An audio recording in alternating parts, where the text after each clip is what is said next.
पता है समथन का मतलब मन को शिथिल रख के ध्यानस्थ हो जाना, ध्यान में लग जाना। सेम दंग सासंगुंग इबुंग ताता तो आनंदित रूप में मन को स्थिर करना है ना। सेम दंग सेम दी गेवा की थोड़ा मिगने सेचिंग तू शाकबा समथन की चेनी वो के ऐसा है, मतलब मन को स्थिर करके एकाग्र करना बिना किसी पाप, वहाँ धर्म की भावना भी नहीं होना चाहिए, पाप की भावना, निंदा प्रशंसा कुछ भी नहीं, बिल्कुल उपेक्षा भाव से मन को स्थिर रखना, उसको समथन बोलते हैं। गोम का बात है, उसका ध्यान करो बोलते हैं। तेजिन शरब शर्मे फरल चिन्ह। अब शरब की फरल तो छिंबा, तो ये तो सबसे, ये शरब की फरल तो छिंबा संगेस का गोपंग हो जाता है। शरब का मतलब क्या है बताए, इस दुनिया में हकीकत क्या है, हकीकत क्या नहीं है, उसको अच्छी तरह से समझना, जानना, अनुभव से जानना। क्या है, संगेस ने क्या कहा, तुझे थमचे मितात्मा। इस संसार में जितना भी हेतु और यू और कैन से जो पैदा होता है ना, अच्छी करता है ना, वो सब मितकपा है। जैसे फसल की तरह, आपके वहां कितना फसल आता है जी, 3 फसल आता है जी, 2 फसल आता है जी, एक फसल आके काट दिया खत्म हो गया ना, दूसरा बीतिया वो भी काट दिया खत्म होगा। वो मितकपा है, हमेशा रहने वाला नहीं है इस दुनिया में कोई भी चीज।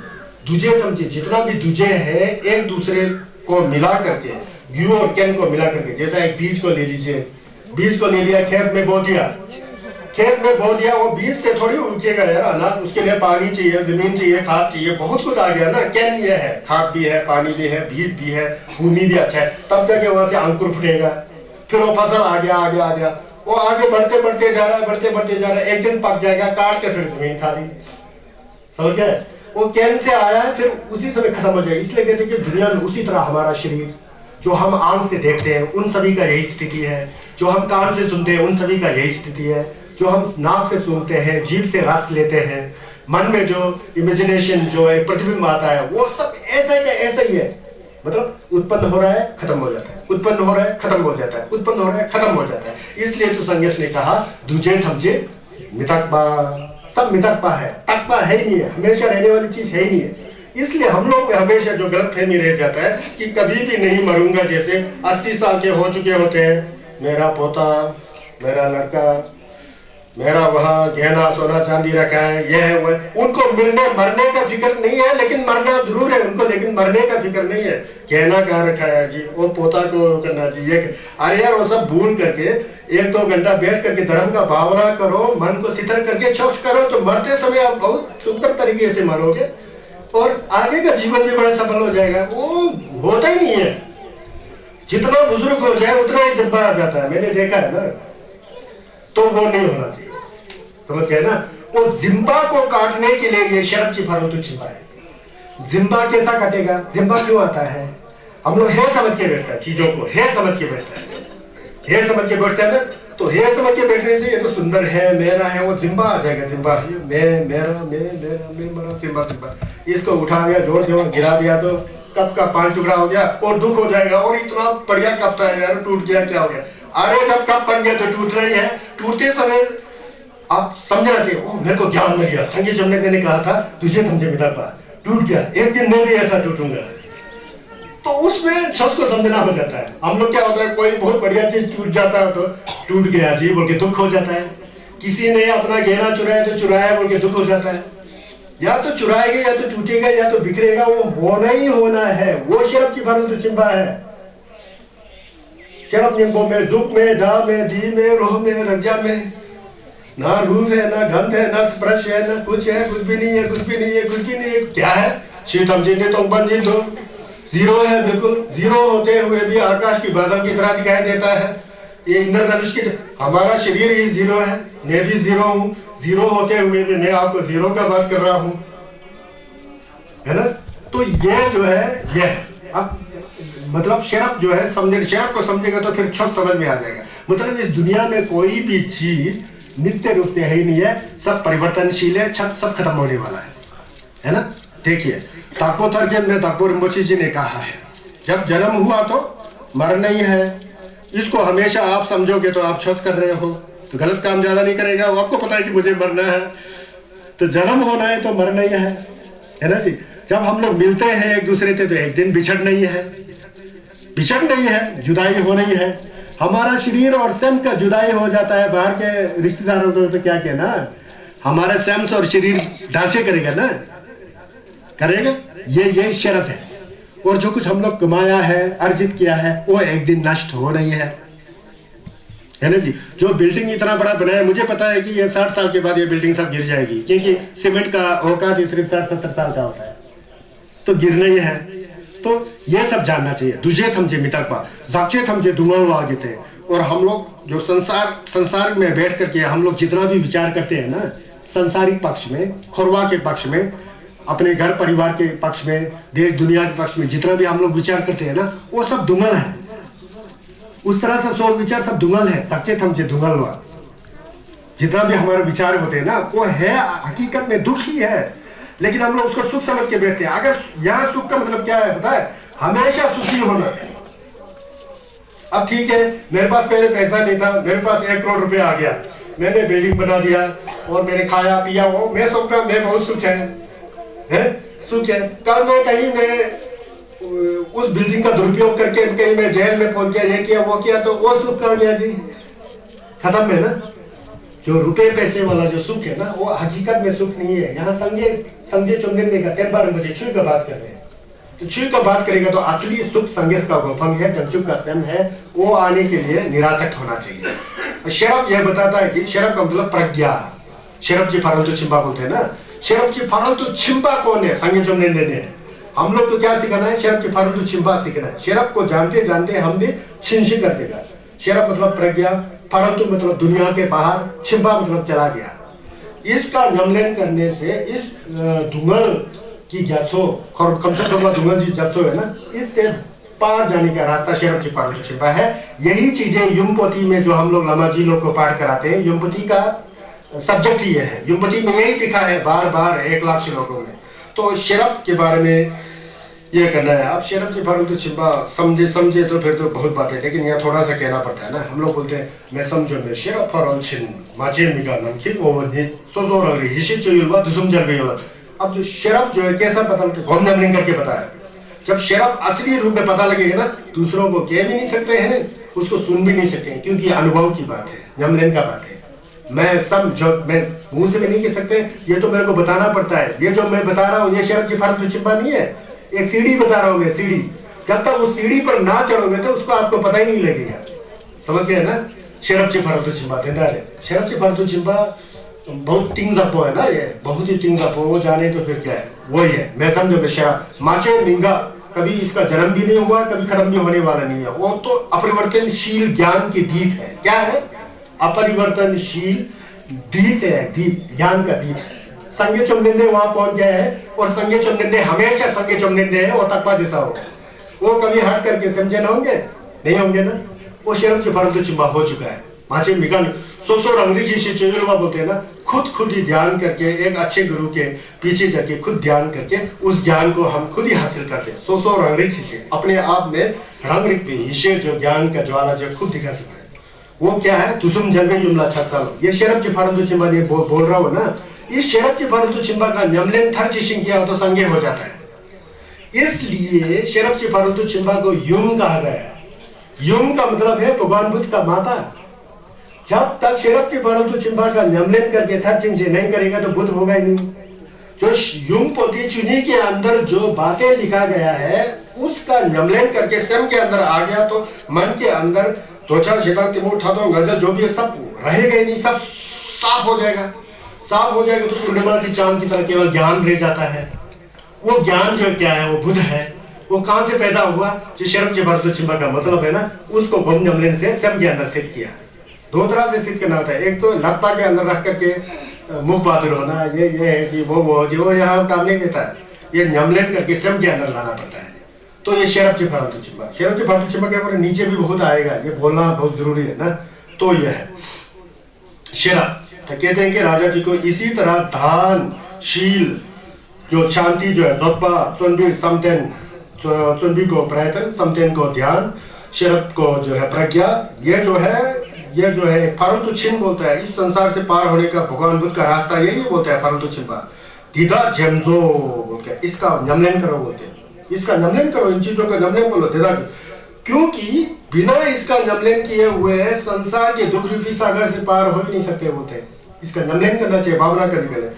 जो सिपे जमसो ही फारोल छिंबी ग्यालवे वांगरो सिपे जमसो, सिपा खमसुम खरवा जमसो, ये जो है खमसुम खरवा, जो रूप लोग, काम लोग, अरूप लोग जो है संसार की परिस्थिति है, ये सब दुख का सागर है। इस दुख के सागर से पार होने का रास्ता संध्या चोंगेने ने 6 रास्ता बताया है। वो क्या है? जिम्बा, जिम्बा, सुल्चिम, जोबा, चोंटू, समदेन, शेरा, दान, शील, शांति, है ना, और ये प्रयत्न और समाधि और प्रज्ञा, ये 6 प्रकार का रास्ता है। इस 6 प्रकार का रास्ता का अनुसरण करो, नमलन करो, और इस भाव रूपी जो सागर है, दुख का सागर है, इससे तर करके आप अपने आप में बुद्ध हो जाओ, तो आप राजा से धर्मराज हो जाओगे और लोगों का कल्याण करोगे। मतलब बता ये रहे, समझ आ रहा है ना? दान पारमिता, शील पारमिता, शांति पारमिता, वीर्य पारमिता, ध्यान पारमिता एवं उसी तरह प्रज्ञा पारमिता, 6 पारमिताओं का विकास कर भाव सागर जो खमसुम खरवा है को पार करने वाले बुद्ध आप अपने आप में भी हो सकते हैं। अब हम लोग देखो, छोक्सा दिपजंग बोल के सुना आप लोगों ने? छोक्सा दिपजंग, छोक साक्षी करना चाहिए, डिब्बा जंक्षी करना है। छोक्सा दिपजंग जानते हैं ना? छोक्सा दिपजंग हम लोग बोलते हैं ना, छोक्सा दिपजंग। छो साक्षी करेंगे तो हमारे अंदर डिब्बा दोछा छिना तीनों खत्म गजा सब खत्म हो जाएगा। छो 2 तरह का होता है, सोनम जी छोक, हिशे की छोक। एक होता है सोनम साक्षी करने का छोक होता है, एक है जो परंतु चिंबा जो बताया ना, उसको साक्षी करने का छोक। इसमें से पहले जिम्बा सुल्ठिम जोबा है ना, इसका नमलन करके तो सोनम की 100 साक्षी हो जाएगा, सोनम की 100 पुण्य संभार बोलते हैं। अब उसके बाद जो पांचवा जो चंदू है ना, वो दोनों में जाएगा, सोनम की 100 में भी जाएगा, ईशे की 100 में भी जाएगा। लेकिन समधन और शरब है ना, वो ईशे की 100 है। अब संगे चंदन देगा 2 कु होता है बोलता है, एक छोकू होता है बोलता है, एक जुकू होता है, सुना है? छोकू को आंख से देखा ही नहीं जा सकता है, छोकू को हम अनुभव कर सकते हैं।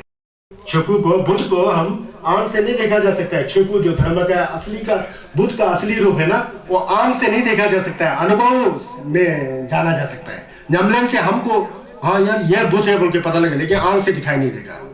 वो जो संजय का छुकू ना, उसका जड़ क्या है जी? वो समतेंद और शेरफ है। समतेंद और शेरफ का नमलन करेंगे तो तोंडू से छुकू है, और छुकू का जुक नहीं होता है, वो समझना पड़ता है अंदर से। सो रंगी से चुलमा, यही छुकू है। अब संगीत का और 2 कु होता है, जुकू क्या होता है? टुलकू और लोंकू होता है ना, टुलकू और लोंकू। टुलकू शक्यत हुआ है ना, लोंकू संजय होपा में टाइप के है ना, ये तो आंख से देखा जा सकता है। तो संगे चुमने ने पहले नमलन करते समय फारतु छिम्बा डूब कर नमलन किया कि नहीं किया? किया ना। जिम्बा सुल्चिम और जोपा, दान, शील और जो शांति का नमलन करके संगे चुमने ने जुगु डुबशी किया। शरीर जो है संगे शिकत हुआ आए थे ना, उनका शरीर और लोंकू के रूप में, उसका जड़ क्या है? क्यों है नमलन कैसा हो गया? जड़ क्या है? जिम्बा सुल्चिम और जोपा का नमलन करके ये जुकू आ गया, रूप का है, निर्मा टुलकू और लोंकू आ गया। और समतेन और शरब का नमलन करके छुकू आ गया।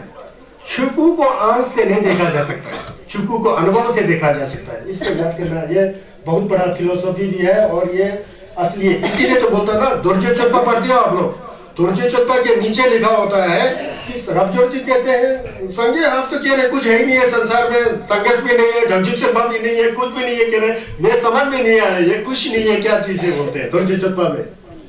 तो क्यों नहीं है? संजय मेरे सामने बैठे हुए हैं, आप छिगू पहने हुए हैं, संजय चुमनिंदे यहाँ है, आप हैं, तू नहीं समझ रहा बोलता है, ये संजय का जुकू है बोल रहा है, मैं जुकू हूँ बोलता है, जुकू। लेकिन मेरे अंदर जो ज्ञान है असली बुद्ध वो है बोलता है, उसे तू आंख से देख सकता है ज्ञान को।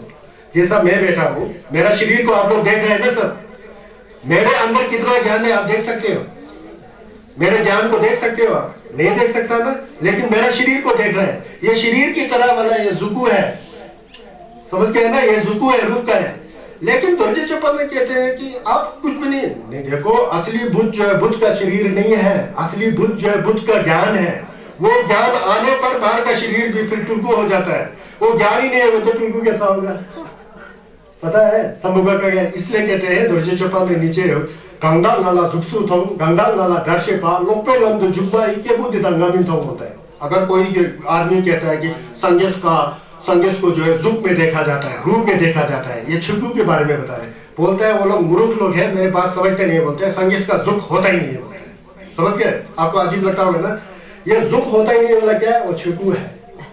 दुख होता है किसका होता है? टुलकू और लोंकू का होता है। छुकू जो है मन की भावना है, नमलन करके मन में जो भावना आता है ना वो छुकू है। बिना छुकू ढुसे करके लोंगो टुकू हो ही नहीं सकता है। इसलिए फरतो जिम्बा डुक में जिम्बा सुल्टिम और जोपा और जुकू का जड़ है, और छुकू का जड़ जो है समदन और शरफ है। ये बहुत जटिल क्या कहते हैं, बहुत बड़ा गंभीर अर्थ वाला चीज है। बोलते हैं कि हे महाराजा आप इसका अनुसरण कीजिए, आप अपने आप में भूत हो जाके लोक का कल्याण कीजिए। समझ गया ना? हम लोग मोलम में लगाते हैं ना, गेवादे चेवोगो सोनम हिशे छोरासा सोनम हिशे लेजुंगे तंबाकू नी थोपराशो, बोलते हैं ना। गेवादे चेवोगो सोनम हिशे छोरा, सोनम और हिशे का तो दो है। तंबाकू नी एक जुकू है, एक क्या है, छुकू है। जुकू जो है जिम्बा सुचिम जोपा से सिद्ध होता है, और छुकू जो है समतेंद्र शेरा से सिद्ध होता है। ये मोलम में ऐसा लगाते हैं। ये ऐसे तीन जपो जो है जिल्लत के तौर पर मैं आप लोग को बता रहा हूँ। ये समझ रहे नहीं समझ रहे पता नहीं, ये थोड़ा तीन जपो का बात है।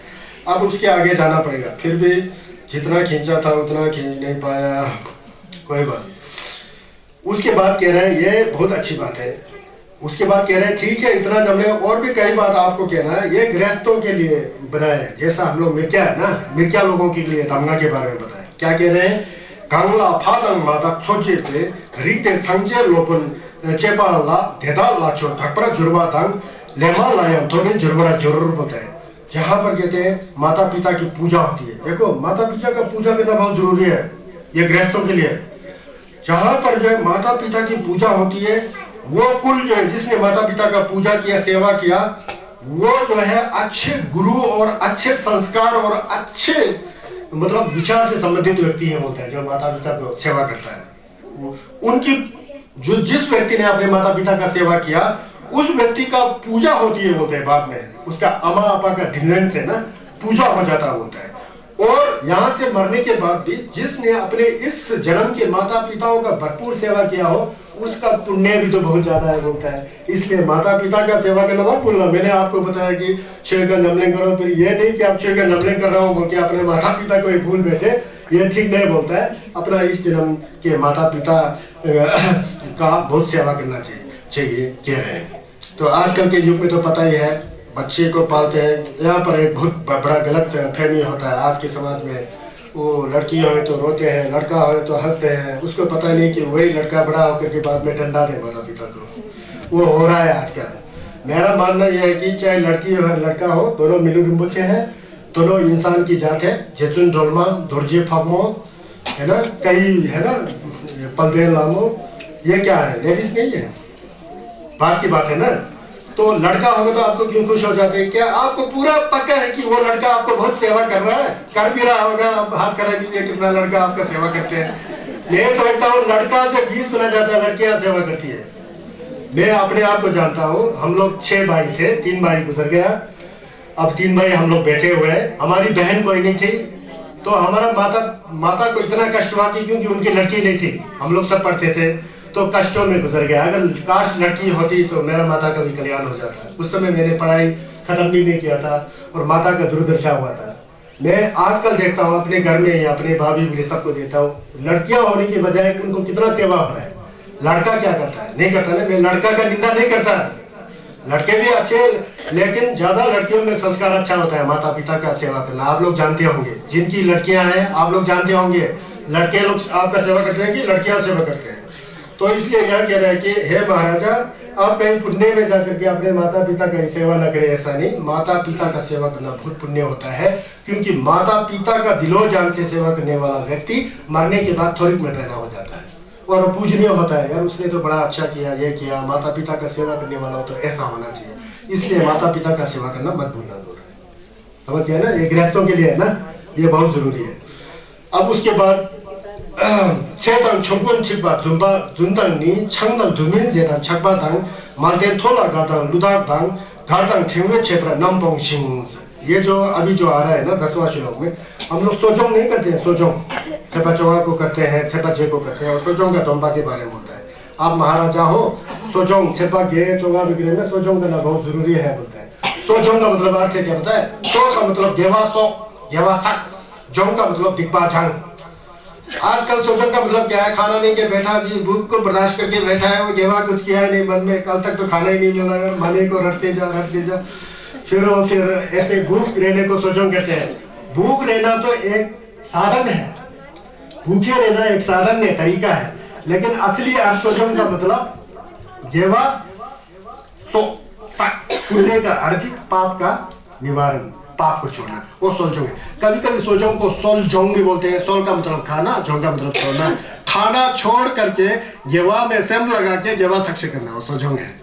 तो उस समय सोजोंग का दोंबा के बारे में बता रहे हैं। निन्ने आप लेते होंगे ना, नेना मिले दो बजे नेना पे सेदंग छमकुन ठिप्पा जुम्बादंग बोलता है कि हिंसा करना छोड़ना चाहिए, एक चोरी करना छोड़ना चाहिए, दो और जो उस समय जो मैथुन क्रिया है उसको छोड़ना चाहिए, तीन झूठ नहीं बोलना चाहिए, चार छंग छोड़ना चाहिए, पांच और रात का भोजन नहीं करना चाहिए, छह और क्या कहते हैं बड़ा बहुत ऊंचा मतलब पलंग बिगड़े उसकी चारपाई के ऊपर नहीं सोना चाहिए, सात और गहना सोना चांदी का गहना वगैरह पहन करके नाचना गाना इत्यादि नहीं करना चाहिए, आठ। ये सोजोंग है। सोजोंग करते समय ये चीजें का ध्यान देना चाहिए। पता है जब तक सोजोंग होता है तो हिंसा नहीं करना, चोरी नहीं करना, मैथुन क्रिया नहीं करना, झूठ नहीं बोलना, छंग नहीं पीना, रात का भोजन नहीं करना और ऊंचे चरपाई पर मत सोना और नाचना गाना इत्यादि ये सब छोड़ना, गेंछा से ताक्षी करता है ना, ये सब छोड़ करके धर्म का ध्यान रख करके चाहे माने सक्ष कर रहा हो, जो भी कर रहा हो, मतलब सोजोंग का धोंबा भी आपको करना चाहिए, उनके राजा को बता रहे हैं। और हम भी जान गए कि सोजोंग का 8 धोंबा क्या है, अभी बताया है, इसका पालन करना चाहिए। ठीक है ना जी, सोजोंग आ गया ना, देखो कैसे कैसे बातें आ रहा है। ये किताब जो है इसमें भरपूर बौद्ध धर्म का हो गया। देखिए जीव हत्या, चोरी, व्यभिचार, निशावाद, मदिरा मतलब शराब, विकाल भोजन, रात का भोजन, उच्च आसन और क्या कहते हैं गहना, गीत, नित्य, माला आदि को छोड़ करके सोजोंग करना चाहिए। समझ के ये सब सोजोंग करते हैं ना। कोई लामा होगा आपको बताने वाला, वो लामा भी बताते होंगे सोजोंग का अर्थ क्या है, कैसा करना चाहिए, कैसा बैठना चाहिए, इस पर ध्यान देना। फिर इसके बाद और मैं 10 मिनट ले सकता हूँ जी, आप लोग जल्दी जाना तो नहीं चाहते हैं? 10 मिनट की, हाँ ठीक है, धन्यवाद।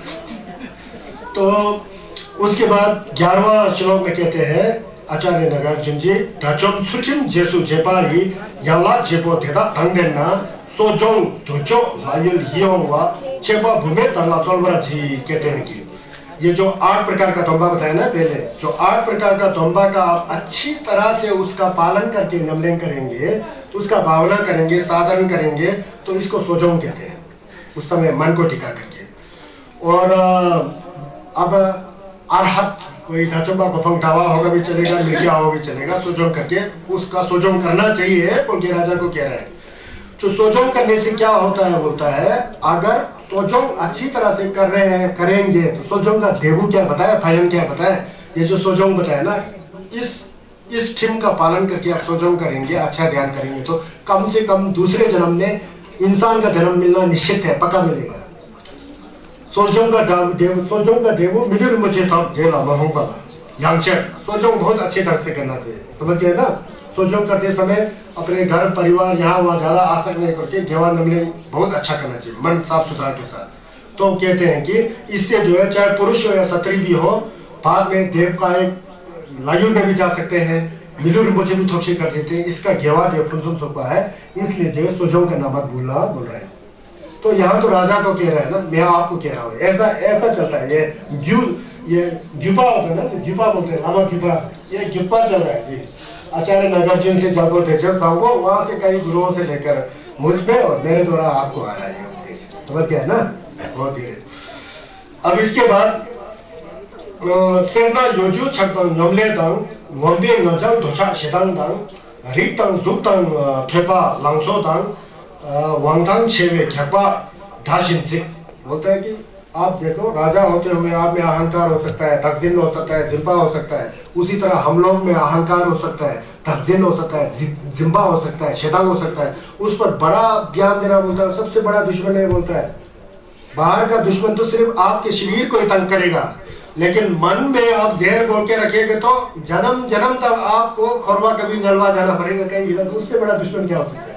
सबसे अंदर वाला दुश्मन है बोलता है, जिम्बा त्वचा जितान के मुंह। तो कह रहे हैं कि कंजूसी, नंबर 1 कंजूस होना, कंजूसी और धूर्तता मतलब बेवकूफ की तरह बन के रहना, धूर्तता और दूसरों को धोखा देना और आसक्ति जिम्बा, आलस्य मतलब सुस्त। आप कल करेंगे यार, कल परसों करेंगे यार, परसों चलो यार, अभी तो उम्र बचा है, परसों करेंगे। और कहते हैं क्या, शौच करूंगा करूंगा सोच करके, शौच तो करना चाहिए यार, करना चाहिए बोल के 20 साल बीत जाता है। करूंगा करूंगा बोल के 20 साल बीत जाता है। चलो यार फिर दोबारा करूंगा बोलते 20 साल बीतने में मर जाता है। क्या शौच करना, खत्म। ये सोच नहीं होना चाहिए। शौच अभी करना चाहिए। जो कल करना है आज कर ले, जो आज करना है अब कर ले, बस अभी करना है। अभी हम लोग शौच कर रहे हैं। अगर यहाँ हम लोग बैठ रहे हैं ना, बैठे हैं, मैं केम्पो के रूप में आपको प्रवचन कर रहा हूँ, आप मेरे शिष्य के रूप में मुझे सुन रहा हूँ, यहाँ भी आप मन को टिका करके अच्छे भाव से सुन रहा होगा ना, यहाँ भी शौच बन जाता है। समझ गया ना। शौच का मतलब यह है, कहता है कि सरना मतलब कंजूसी, योजू मतलब जी बेवकूफी की तरह बन के बैठना, छप्पा मतलब जिम्बा, यमले का मतलब जो है सुस्त होना, वोम्बी गजल का मतलब अभिमानी होना, घमंडी होना। अब अभिमानी और घमंडी बहुत खराब चीज है। अभिमान, घमंड, मेरे से बड़ा कुछ नहीं है। और ध्वजा शैतान, ये रिप, वो मैं तो स्कूल का हूँ जी, मैं तो पंडित खानदान का हूँ जी, मैं तो वाल्मीकि से हूँ जी, भारद्वाज से हूँ जी, ये शर्मा हूँ जी, मैं तो ठाकुर हूँ जी, मैं तो चौहान हूँ जी। ये चलता है ना गाँव में। तो इससे बड़ा बेवकूफी लोग क्या समझ रहे हैं यार, क्या इन खानदानों में रखा हुआ है। भगवान बुद्ध ने कहा कि ब्राह्मण जो है कुल से नहीं होता है जन्म, बोलता है आचरण से होता है, चरित्र से। भगवान बुद्ध ने बोला, भगवान बुद्ध ने दंपत में बोले थे, भगवान ने संज्ञा चुम्बे देने, न जज्जा होती ब्राह्मणों, न जज्जा होती पंडितों, कम्बना होती ब्राह्मणों, कम्बना होती वत्सलो बोल के लिखा है। ये संगेश का सुंग है। उस समय संगेश इस भाषा में बोलते थे, जो मैं भाषा बोला ना, ये पाली है, पाली। ये तो तिब्बती भाषा में बाद में चेंज हो गया ना। कहते हैं कि ढमसे जो ब्राह्मण और क्षुद्र जो हम छोटी जात का मानते हैं ना, जो खानदान, ये जो है जन्म से नहीं होता बोलते हैं, गलत बात है बोलते हैं, कर्म से होना चाहिए बोलता है। जिसका चरित्र अच्छा है, देखने में वो छोटे जात में होता तो वो असली पंडित है और असली छोसपा है। और खानदान बहुत पढ़ा लेके बैठता है, उस पर चिपकाव लगा के बैठता है, लेकिन चरित्र सब दुष्ट करता है, वो असली वो है घटिया। समझ गए ना। तो इसलिए चरित्र में होना चाहिए। जो जंगशु का सेम जो है चरित्र से देखा जा सकता है, पोजीशन से नहीं देखा। चरित्र होना चाहिए, आचरण होना चाहिए। आचरण सबसे बड़ा वर्कर है। तो यह है रूप, श्रुति, यौवन इत्यादि प्रभावशाली होने से उन्मत्त होना, मतलब मैं इस जात का हूँ, मेरा रूप यह है, मेरा रंग यह है, मेरा वंश यह है ना, मैं हूँ वो। ये चीजें जो है बहुत खतरनाक है बोल रहे हैं राजा जी को। कौन? ओम्बोलेटुप जी। इससे बच के रहना, ये सबसे बड़ा दुश्मन है बोलता है। ये सबसे बड़ा दुश्मन है। ये इस जन्म में तो आपको खत्म ही कर देगा, और जन्म जन्म तक ये दुश्मन जो है आपको काटते रहेगा बोलता है। आप प्रगति कर ही नहीं सकता है, छस कर ही नहीं सकते, चंचु सुबह हो ही नहीं सकता है। ये धोखेबाज है, इस पर ध्यान देना बोलता है। इसलिए संज्ञा चौंदेश ने दो में कहा है, सेमनी धानन धछेंते सेमले शिंपे धामाई चुपसिंग रंगी रंग सकतर सेमनी रंगी रंगा से। सबसे बड़ा दुश्मन मन, सेमनी धानन धछेंपो हिंस। अपना मन को अगर सुधारना नहीं आया, इसको उल्टा गलत विचार से बढ़ते रहेगा ना, ये जो सबसे बड़ा दुश्मन बन जाता है बोलता है। सेमनी शेमले धामाई, सम से अलग कोई दुश्मन है ही नहीं बोलते, सब अपना सम से बनाते हैं बोलता है। सबसे बड़ा दुश्मन सम है। चुपसिंग रहना, जैसा दो लकड़ी को रगड़ोगे तो दोनों बाद में आग जलकर भस्म हो जाएंगे ना, उसी तरह स्वयं और आपका विचार रगड़ते जाएंगे तो खुद ही भस्म हो जाएगा, दूसरे को क्या भस्म कराओगे बोलते हैं।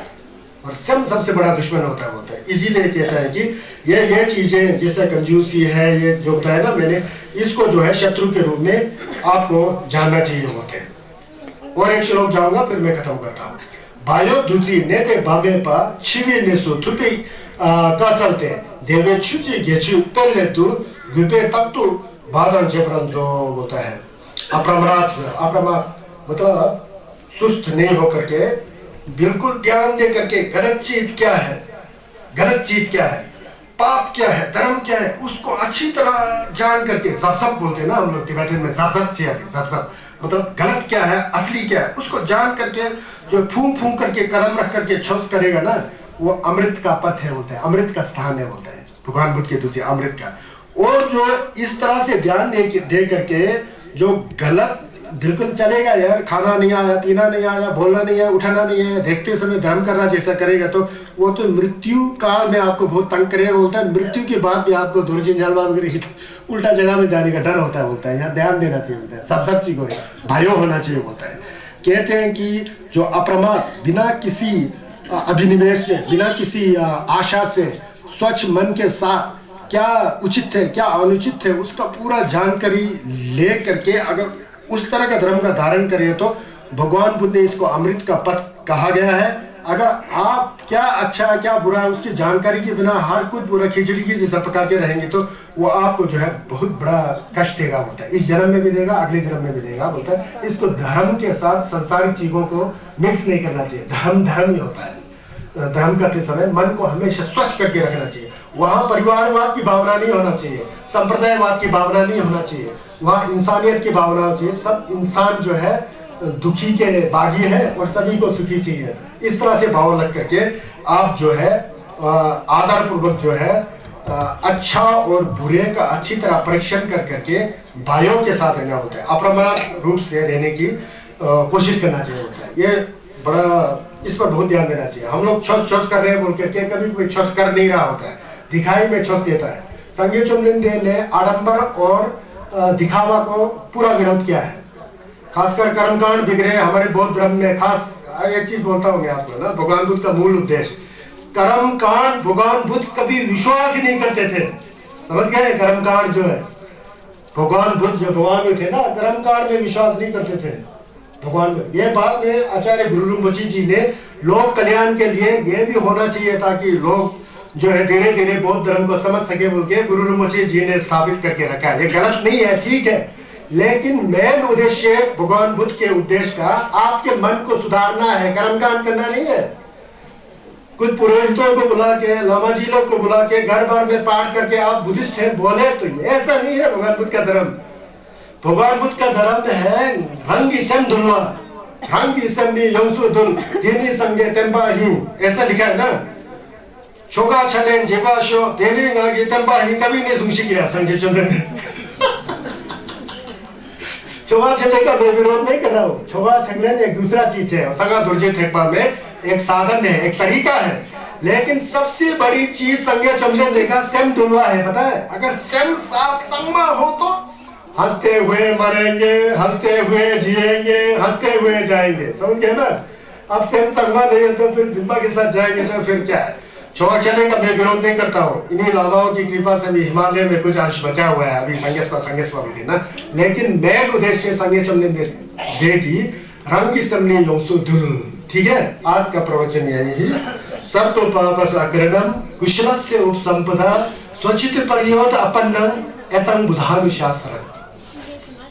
Taming on your mind, accumulate merit and control on your mind. Don't do any negative activities.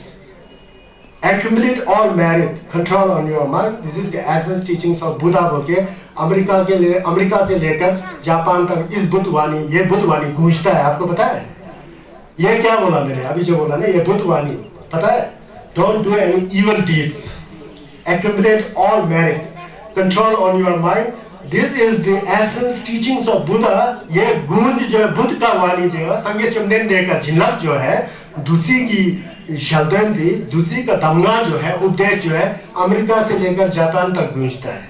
क्या एक बाजी और मिर्जा सिंह केवा फुन फपराचे रंग सबनी योंसुदुल दीर्घ संगे तनबाहिन। ये चीज संस्कृत में सब पापस आकरणम कुशलस्य उपसंपदा स्वचित परियोद अपन्नम। अपना चित्त को खुद सुधारो। स्वचित परियोद अपन्नम इदम बुधानुशासनम। इसी वाणी के साथ आज का हमारा प्रवचन समाप्ति की ओर है। आप लोगों का मैंने 10 मिनट ज्यादा समय लिया। हुआ का मतलब बांटना, जो हमने 6-7 दिन किया, पुण्य का अर्जन किया, पाप को धुला, वो सभी में बांटना चाहिए।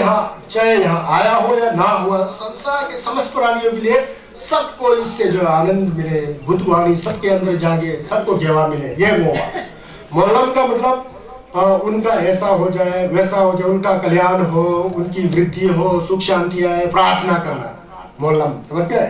तो मोहल्लम बहुत ही अनिवार्य चीज है। हमेशा आप लोग नीचे जाते हो, छक छम्मे कुरा लगाते हो, जो भी एक भी धर्म का काम करे तो वहां मलम करना मत भूलना, वो भी शुद्ध मन से। इसको हमेशा याद रखना, शुद्ध मन सम संगम, ये हमेशा याद रखना, समझ गए?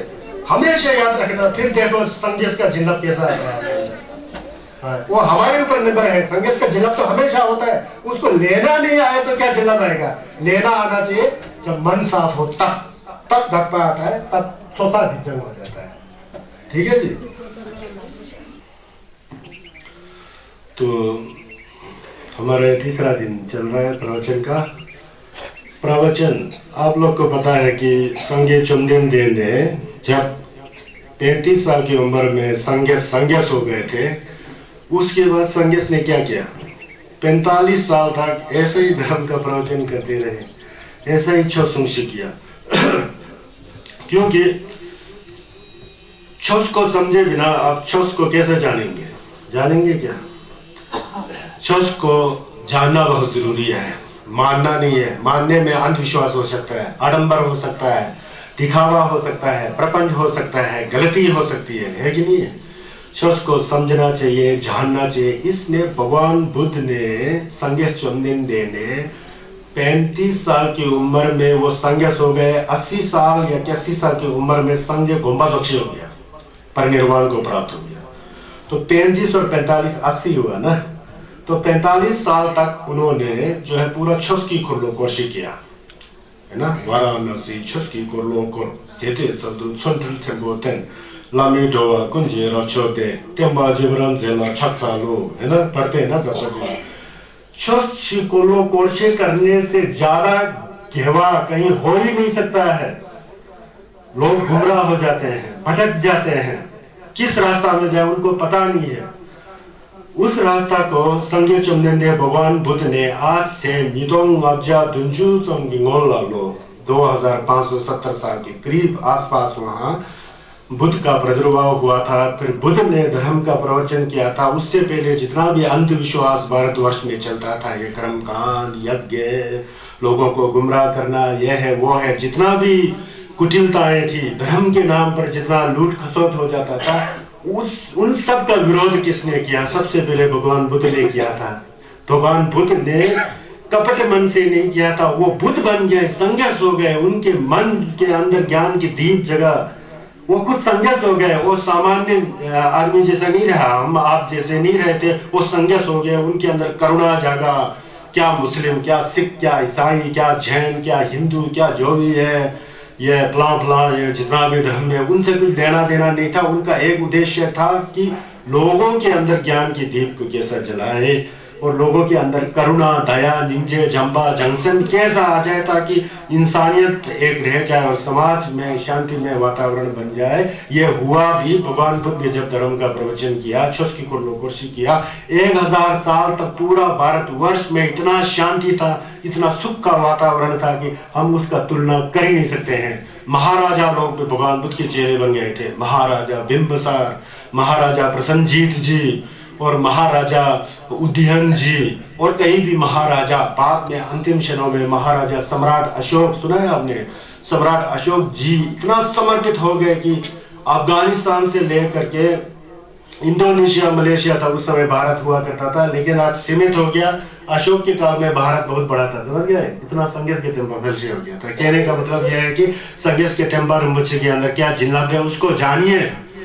दुर्भाग्य से हम आप कोई किन्नौर के, कोई लाहौर के, कोई स्पीति के, कोई लद्दाख के, कोई सिक्किम के, कोई भूटान के, हर एक क्षेत्र से है ना। हम लोग कहते हैं कि हम लोग बहुत भाग्यशाली हैं, संगे चुमदिन के टेम्पा रिम्पोचे में हमारा जन्म हुआ, बहुत अच्छा है। लेकिन दुर्भाग्य ये है कि संगेस के जस को जानना जरूरी है।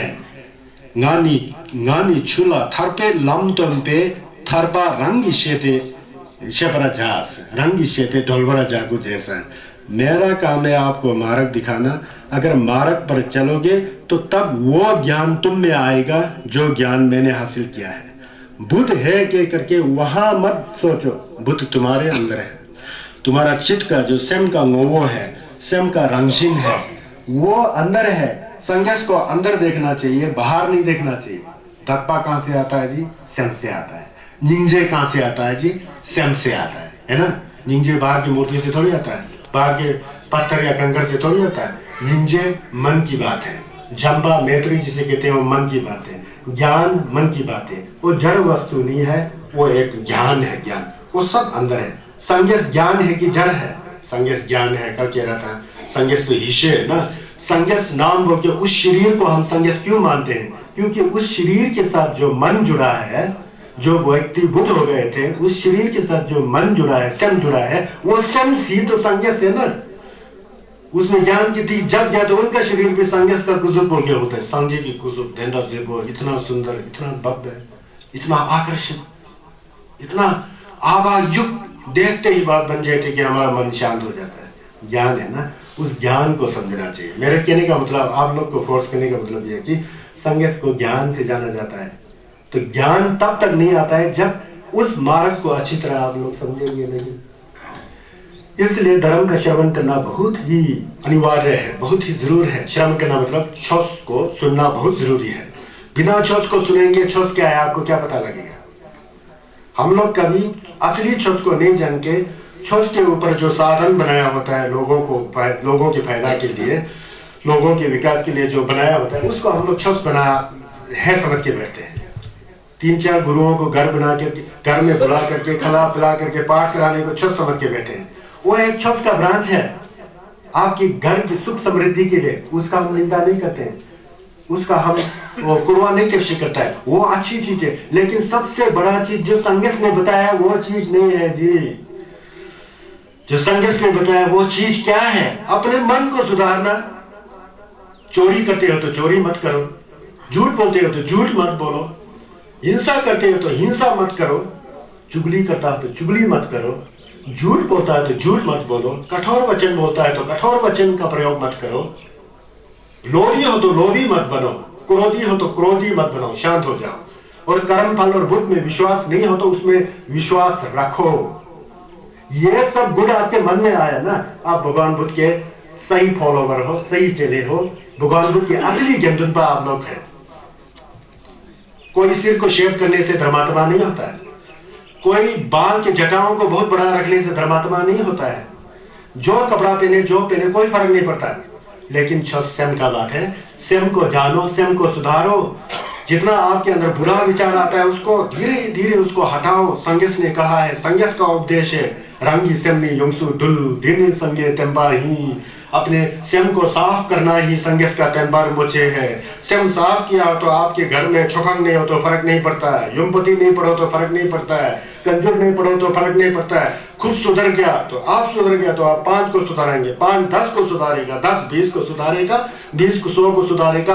पूरा गांव का गांव शांति में हो जाएगा। संगे के तेंबार मुझे का झिल्लक खुद ही आ जाएगा, क्योंकि झिल्लक धप्पा से आता है, अच्छे संग से आता है। मुंह से मैं संगेस को धप्पा करता हूँ, वो धप्पा नहीं हुआ। धप्पा है कि नहीं आप खुद ही समझते हैं। मेरा कहने का मतलब यह है कि जब छोट सुनते हो ना, ये छोट सुनने का हम लोग को अवसर मिला है ना, हम लोग का पूर्व जन्म में कहाँ संबंध रहा है, तो इसलिए हम लोग यहाँ जुड़े हुए हैं।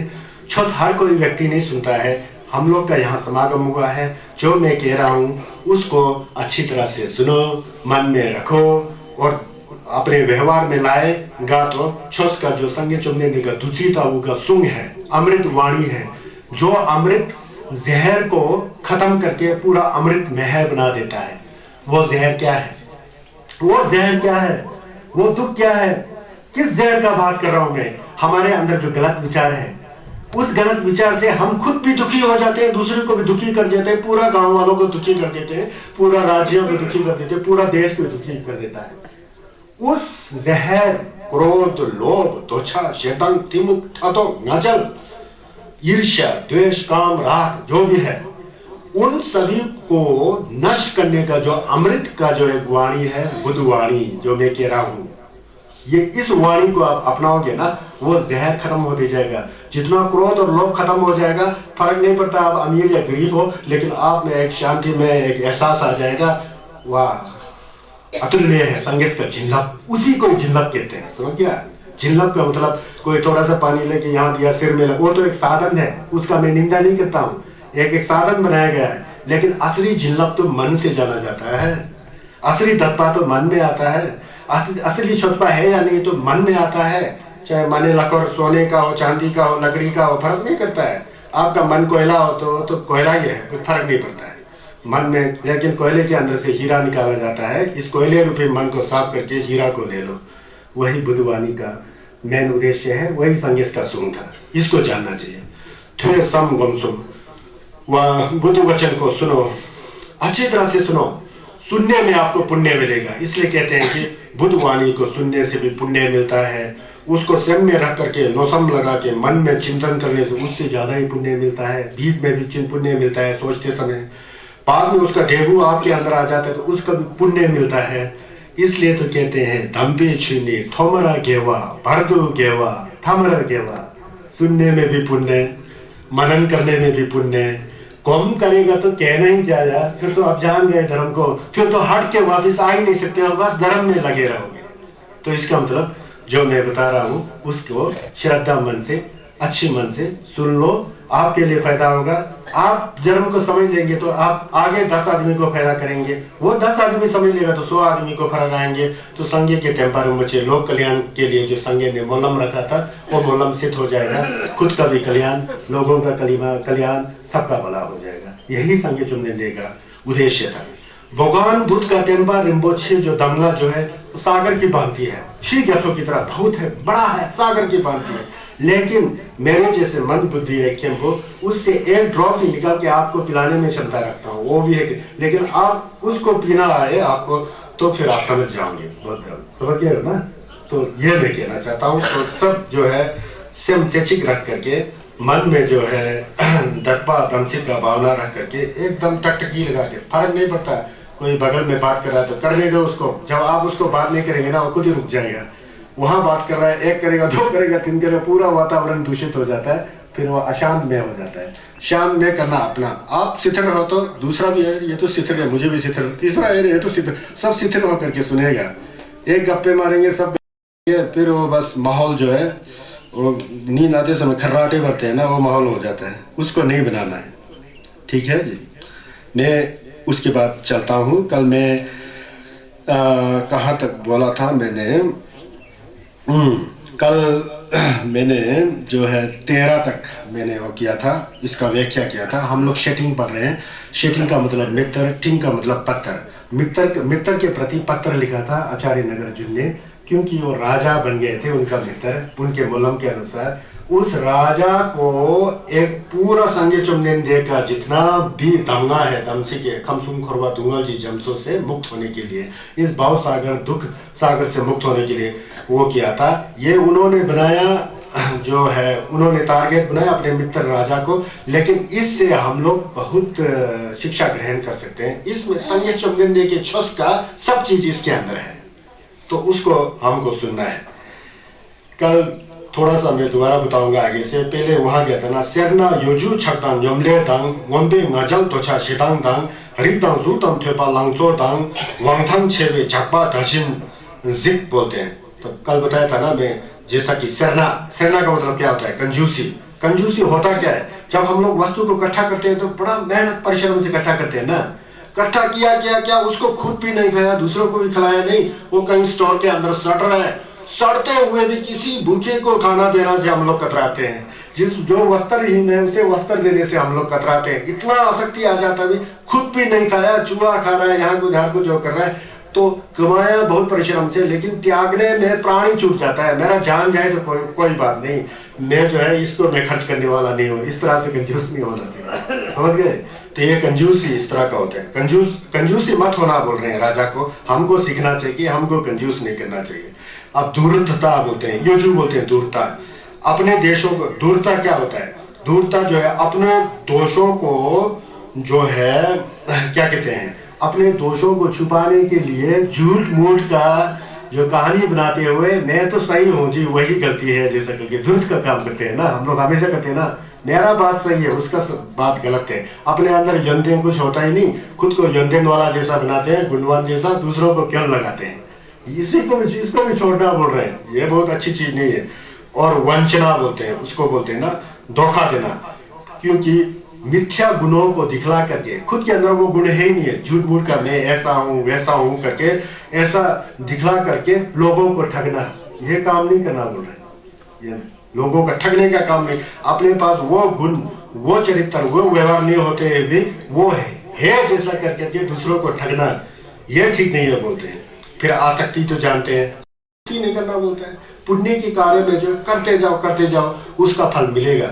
सुस्त होते जाओगे तो फिर अपने काम से भी रह जाओगे, पुण्य के काम को तो कहना ही क्या, वो भी नहीं होता है। फिर उसके बाद राग द्वेष अज्ञान ये सब जो है छोड़ना पड़ेगा बोल रहे हैं राजा को। यौवन अधिक प्रभावशाली होने से उन्मत्त होना, जैसा कि मैं तो बहुत सुंदर हूँ, मेरे पास धन दौलत है, सब कुछ है बोल के अहंकारी बन के, जैसा कि मैं कभी मरूंगा ही नहीं, कभी बुढ़ा होऊंगा ही नहीं, कभी मुझे बीमारी पकड़ेगा ही नहीं, इस तरह से करके अपने को वाला ऊपर उठाना, दूसरों को नीचा दिखाना, ये इन सभी चीजों को जो मैं बताया इसको शत्रु के समान डा ये है बोलता है, डा दुश्मन ये है। इस दुश्मन को अपने मन के अंदर भटकने मत देना बोलता है। ये कल मैं कहा था, दोबारा मैं आपको कहा, ये फायदे की चीज है ना। उसके बाद मैंने कहा था कल, बायो दुची नेते बामे पा छिवे नेसु थुपे काजलते देवे छुची गेचु पेले तु गुपे तक तो बादन चेपरम जो बोलते हैं। बायो पा दुची, बायो पा जो है दुची की तरह, अमृत की तरह बोलते हैं। बायो मतलब अप्रमाद को बोलते हैं, ये हिंदी का शब्द है, आपको समझ में नहीं आएगा, ये जटिल शब्द है ना, अप्रमाद बोल के आता है। बायो अप्रमाद क्या होता है?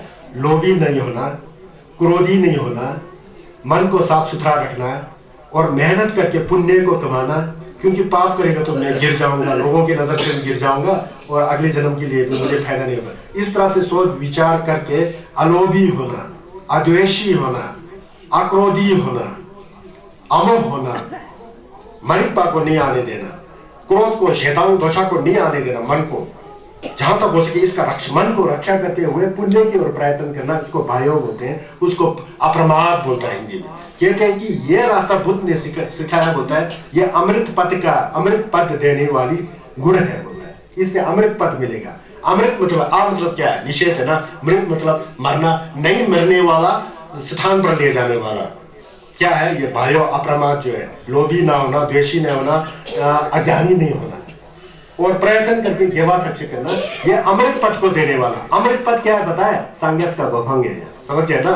संगस का गोभंग तभी मिलता है, संगस का गोभंग मिल जाए तो मरना जीना से दूर हो गया, वहां कर्म का काम नहीं रहता है। सर्वदा सूची वाला क्षेत्र जो है भगवान बुद्ध का, वो थर्पा थमजी छिंबे लम उसको बोलते हैं, थर्पा थमजी छिंबे गोभंग, लम नहीं गोभंग है वो है। बायो दुची नेते बामे पास, इसलिए अप्रमाद का वो करना, क्योंकि अप्रमाद जो है वो निर्माण रूपी अमृत पद को पाने का गुण है। और प्रमाद जो है, अगर आप द्वेषी होंगे, क्रोधी होंगे, लोभी होंगे, अज्ञानी होंगे, फिर वो जो है मृत्यु की ओर ले जाने वाला रास्ता। फिर संसार में दोबारा भटकते रहेंगे, कभी नरक की जीव में पैदा होंगे, कभी हिदा प्रेत के जीव में, कभी असुर की जीव में, देव के जीव में, मनुष्य जीव में, बार आके दुखों के अंदर जा बार चक्की बिसने के काम, ये काम लोभ और द्वेष करता बोलता है। वो जो है मृत्यु का पथ बोलता है। द्वेष, काम, लोभ, ईर्ष्या, इसको छोड़ करके जो गुण मन में ला करके प्रयत्न करके साफ सुथरा करना, वो संगीत की गोभंग मिलने का रास्ता है बोलता है। जो दूजी का रास्ता है, अमृत पद संगीत का गोभंग मिलने वाला गुण है, उसका तू अनुसरण कर। और जो संसार में बार भटक करके दुंगल देने वाला जो त्वचा चेतन तिमुख काम द्वेष राग वाला रास्ता है, उसको छोड़ दो बोल रहे। समझ गए ना? इन दोनों का ये बोल के कल मैं बताया था, नहीं तो थुप्पे का चलते हैं। ये रास्ता किसने सिखाया? थुपा मतलब शाक्य मुनि बुद्ध ने इसका आज्ञा दिया बोलता है। का चलते इसको उन्होंने बताया बोलता है, थुप्पे का चलते देवे चुची गेचु पहले तू। इसलिए हे महाराजा, मेरे मित्र, आप जो है पुण्य के जो कार्य है उसकी वृद्धि के लिए जो है निरंतर अप्रमाद वाला रास्ता अपनाओ। द्वेषी मत होना, लोभी मत होना, अज्ञानी मत होना, ज्ञान के रास्ता में जाओ, प्रयत्न करो, तभी आपको फायदा होगा बोल रहे हैं। गुबे तक तो बात। इसलिए हमेशा मन में यह ध्यान रखना कि कहीं मेरे मन से गलती ना हो, कहीं दूसरे प्राणी को नुकसान ना पहुंचे, कहीं मैं लोभी तो नहीं हो रहा, कहीं मैं द्वेषी तो नहीं हो रहा, कहीं मुझ में अज्ञान तो नहीं भटक रहा है, कहीं मैं घमंडी तो नहीं हो रहा हूँ, कहीं मैं अभिमानी तो नहीं हो रहा हूँ, कहीं मेरे अंदर ईर्ष्या तो नहीं है। आ रहा तो उसी समय उसको बदल करके अमृत पद में परिवर्तित करना, यह बहुत जरूरी है बोल के उन्होंने बताया। इसलिए इस पर प्रयत्न करो। यहां तक मैंने कल बताया था। अब इसके नीचे जो 14वां श्लोक है, अब 14 में पहुंच गए। 123 श्लोक है जी इसमें, अभी 14वां पर पहुंच गया मैं। अब मुझे डर हो रहा है कि कहीं समाप्त कर सकूं भी ना कर सकूं ना, चलो कोई बात नहीं, मैं कोशिश कर रहा हूँ।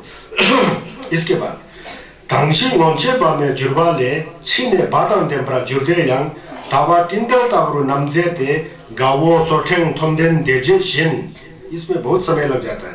कहते हैं कि अगर आप अप्रमाद बोला ना, मैं भाइयों बोलते हैं उसको छस में, तिब्बतन भाषा में बाकियो बोलते हैं, मतलब ध्यान देना कहीं गलती तो नहीं हो रहा है, कहीं मैं द्वेषी तो नहीं हूँ, रागी तो नहीं हूँ, कामी तो नहीं हूँ, ईर्ष्या वाला तो नहीं हूँ, घमंडी तो नहीं हूँ, अभिमान तो मुझ में नहीं भटक रहा है, हिंसा की प्रवृत्ति विचार तो मुझ में नहीं आ रहा है। ऐसा आ रहा हो तो उन सबको छोड़ करके प्रयत्न करके उनको दूर भगाना, उसको भाइयों बोलते हैं, अप्रमाद। तो यहाँ कहा गया कि क्योंकि अप्रमाद को छोड़ सकता है, पहले गलती होता है, इंसान से गलती हो जाता है, उस गलती को छोड़ सकता है किसी अच्छे गुरु के संपर्क में आकर के, किसी अच्छे मित्र के संपर्क में आकर के उस प्रमाद रूपी दोष को गुण रूपी अप्रमाद में बदल सकता है, बोलता है। ऐसा हुआ बोलते हैं। कांशिंग वंशे बामे जुर्माना, जिस तरह से पूर्व काल में बामे जुर्माना प्रमाद होने पर, द्वेषी, लोभी, हिंसक, क्रोधी, अभिमान होने पर भी छीने बादंग टेम्परा जुड़ गया, और बाद में उस दोष को पता लग करके मन को बदल करके लोभी हो तो लोभ को छोड़ दिया, क्रोधी हो तो क्रोध को छोड़ दिया, द्वेष वाला शेदांग ठातो गजल वाला तो सबको छोड़ दिया बोलता है। जिसने छोड़ा वो उस तरह से इस दुनिया में ख्याति को प्राप्त कर लेता है, प्रसिद्धि को प्राप्त कर लेता है, वो इतना फेमस हो जाता है, इतना प्रसिद्ध हो जाता है कि जैसे दावा टिंडल तावरो नमजे थे, जैसे खूब घना बादल छाया हुआ आकाश में, बादल छाया हुआ लेकिन चंद्रमा की रोशनी हुआ है और बादल सब हट रहा है, रोशनी नीचे आ रहा होता है। जैसे वो बादल सब हटते हैं ना, बादल के हटते ही पूर्णिमा का चंद्रमा की तरह सुंदर दिखाई देगा। ऐसा सुंदर दिखाई देता है जैसे कि बादल के ओर से चंद्रमा की किरणें, जब बादल छट जाती है तो चंद्रमा की किरणें नीचे आ जाती है ना, उसी तरह वो व्यक्ति सुशोभित हो जाता है जो पहले दोचा वाला था, शेदांग वाला था, तिमुक वाला था, नागल वाला था, ठदो वाला था, कामी था, रागी था, द्वेषी था, अभिमानी वाला था, घमंडी था, ईर्ष्यालु था, लेकिन उसने सब छोड़ दिया। छोड़ करके वो व्यक्ति जिसने छोड़ा है, अब उसमें काम लोभ कुछ भी नहीं है, इतना स्वच्छ हो गया है। वो उस चंद्रमा की तरह है जैसे कि घने बादल से जो है छूटते हुए चंद्रमा के प्रकाश पृथ्वी पर आती तो कितना शोभेमान होता है, इस तरह शोभेमान होता है। समझ गए ना, धवा धवो ऐसा सर्व हो जाता है। ये हुआ बोलता है पहले, कौन हुआ? गावो सोरठेंग थोंदेन देजिशिन, यहाँ कथा आ रहा है जैसे कि संगी चुमलेंदे का छोटा भाई नंद, गावो मतलब नंद, सोरठेंग अंगुलीमाल डाकू, समझ गया? अंगुलीमाल का नाम सुना? अंगुलीमाल। अब उसके थोंदेन प्रियदर्शी भीमसार जी के पुत्र थे, अजात शत्रु बोल रहे हैं वो। उसके बाद तेजिव उद्यन, महाराजा उद्यन, ये चारों लोग इतना दुष्ट थे कि बाद में संगे चुमगेंदे के साथ संपर्क होकर के, बुद्ध के साथ संपर्क होकर के पूरा छसपा हो गए, डाचपा हो गए, कोई गुंजुक में आ गए, इतना बहुत बड़ा साधक हो गए ये लोग। इसके बाद ये लोग कैसे हो गए? पहले लोभी थे, क्रोधी थे, अहंकारी थे, घमंडी थे, ईर्ष्या वाला थे, बाद में वो जंगजू सिंह टाइप के हो गए ये लोग। अब कैसा हो गया, एक एक का कहानी सुनाना पड़ेगा तब आपको समझ में आ जाए।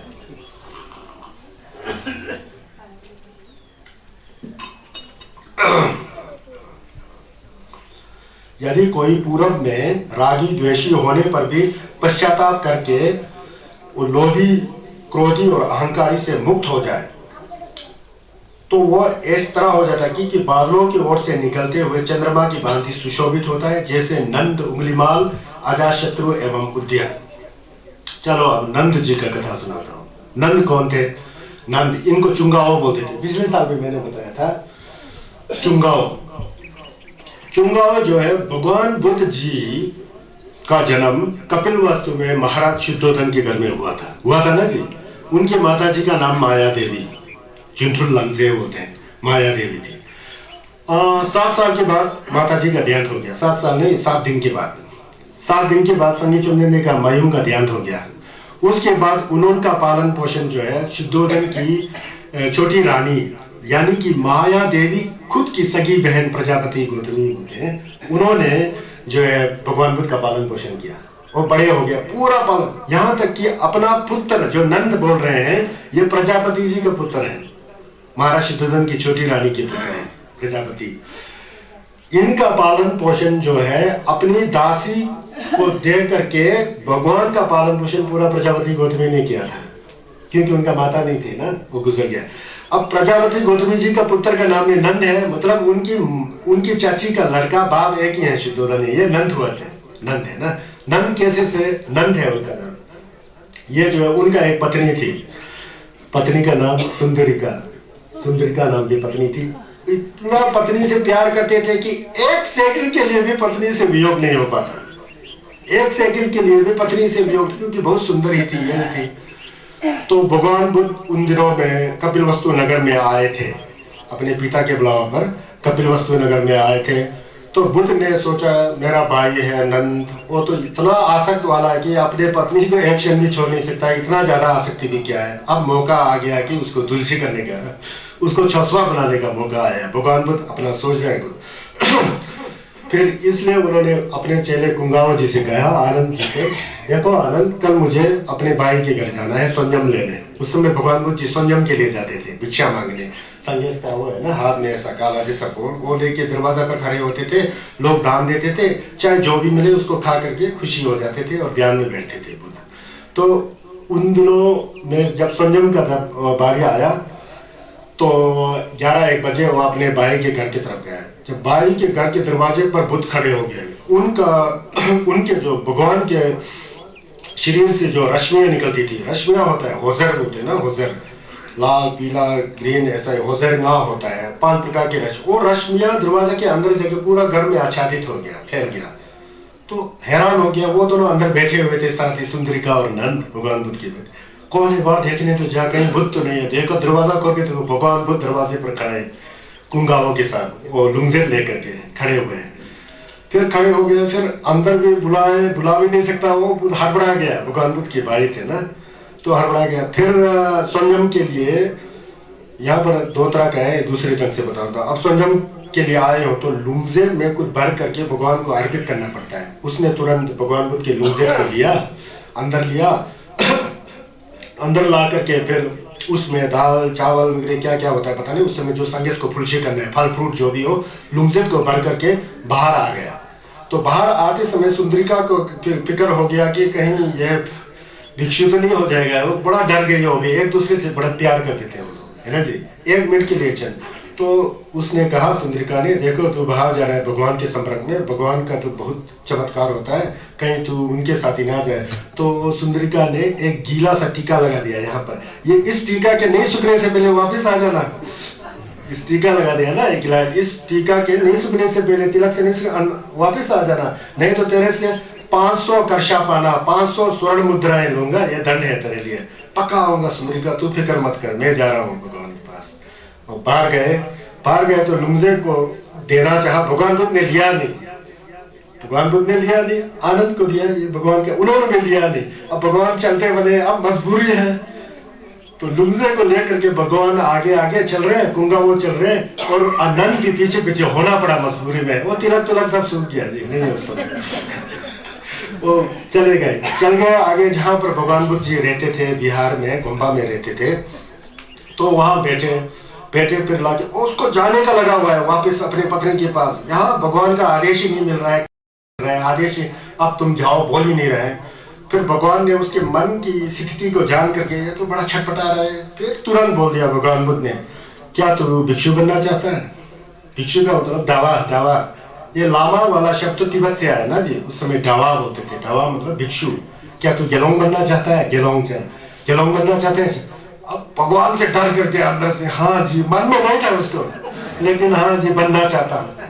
फिर आनंद को बोला जाओ, वहां सुंदरिका वहां छटपटा रही है घर में, अब यहाँ भगवान के साथ ये लीला हो रहा है, तो जाओ इसका बाल कटवाओ किसी नाई से। तो आनंद कुंगाओं ने ले गया, आनंद में ले गया किसी नाई के पास बाल कटाने, जाओ इसको बाल कटो। वो बाल कटने के लेकर फिर वो कहता है अंदर से नाई को, तू संभल के रह जा, मैं शाक्या वंश का, भगवान बुद्ध तो भगवान हो गए, मैं तो चक्रवर्ती राजा होने वाला हूँ कपिलवस्तु राज्य का, जब मैं राजा होऊंगा तो तुझे मृत्यु दंड दूंगा, तू देख मेरा बाल काटेगा। तो वो नाई डर गया, बाल नहीं काटा। फिर उसने नाई ने शिकायत किया आनंद से कि ये तो ऐसा बोल रहा है, मुझको मेरे तो प्राण का, मेरे बाल बच्चे ये है वो है, दंगा फलाना, डर गया वो।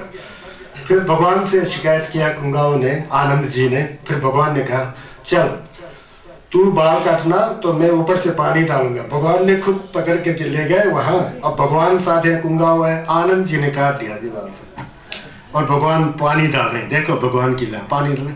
अब बन गया धावा, भिक्षु बन गया। उनको दोंबा दे दिया, आज से तू मेरा गेलोंग है, तुझे छस करना है, छस को सुनना है, धर्म का श्रवण करना है, कौम जमलेन करना है। अब तू छसपा हो गया, अब तू गृहस्थ नहीं रहा, तू भिक्षु हो गया, ऐसा हो गया। तो ऐसा उसका मन लगता ही नहीं था, खाली वो शेप किया हुआ है और डावा का जो है भिक्षु का वेश, गेलों का वेश धारण किया हुआ, मन वही सुंदरिका के पीछे, मेरा सुंदरिका, मेरा पुंडरिका, बस वहां ध्यान, वहां पर, वहां पूरा मस्त करे। इसको मन लगता ही नहीं है। इतने में पता लग गया भगवान बुद्ध को, अब इसको ऐसा ही तड़पाना पड़ेगा तभी पता लगेगा। फिर एक दिन क्या किया, भगवान बुद्ध कहीं संयम में जा रहे थे, उनके साथ 100-150 भिक्षु लोग थे, गेलों लोग थे। भगवान बुद्ध हमेशा भोजन के समय में संयम जाते थे। संयम गए और नंद को कहा, चुंगा हुआ है ना, नंद को कहा तेरा काम है गुम्बा में सब झाड़ू झूड़ू मार के साफ सुथरा करना हुआ है। वो बड़ा खुश हो गया, आज तो पक्का जल्दी जल्दी झाड़ू वाड़ू मार करके मैं अपने सुंदरिका से मिलने जाऊंगा, ऐसा सोचा उसने। तो भगवान बुद्ध चले गए संगम में, उसने फटाफट साफ सुथरा किया। साफ जितना करे तो उतना ही कूड़ा आ जाता है, साफ जितना करे तो उतना ही कूड़ा आ जाता है। भगवान ने वहां चमत्कार दिखा दिया। फिर भी एक बार भगवान ने फिर कूड़ा फेंकना छोड़ दिया, मतलब वो अपना शक्ति से जुटुल होता है, संगेश को बहुत जुटुल होता है। तो फिर बाद में साफ सुथरा, बड़ा मुश्किल से साफ सुथरा करके थोड़ा थोड़ा बचा हुआ था गंद, उसको छोड़ करके गया। जिस रास्ता से भगवान गुजरे थे संयम के लिए, उसने सोचा इस रास्ते से जाएंगे तो संगेश मिल जाएंगे, तो फिर मेरे साथ फिर उल्टा हो जाएगा। उसने सोचा झाड़ियों से नीचे जाकर पगडंडी से होकर फटाफट न्योते में आता हूँ, सोचा क्यों होते हुए। भगवान तो वो तो सर्वदर्शी है, सब जानते हैं, थमची खेम्पा है ना, सर्वज्ञ है थमची।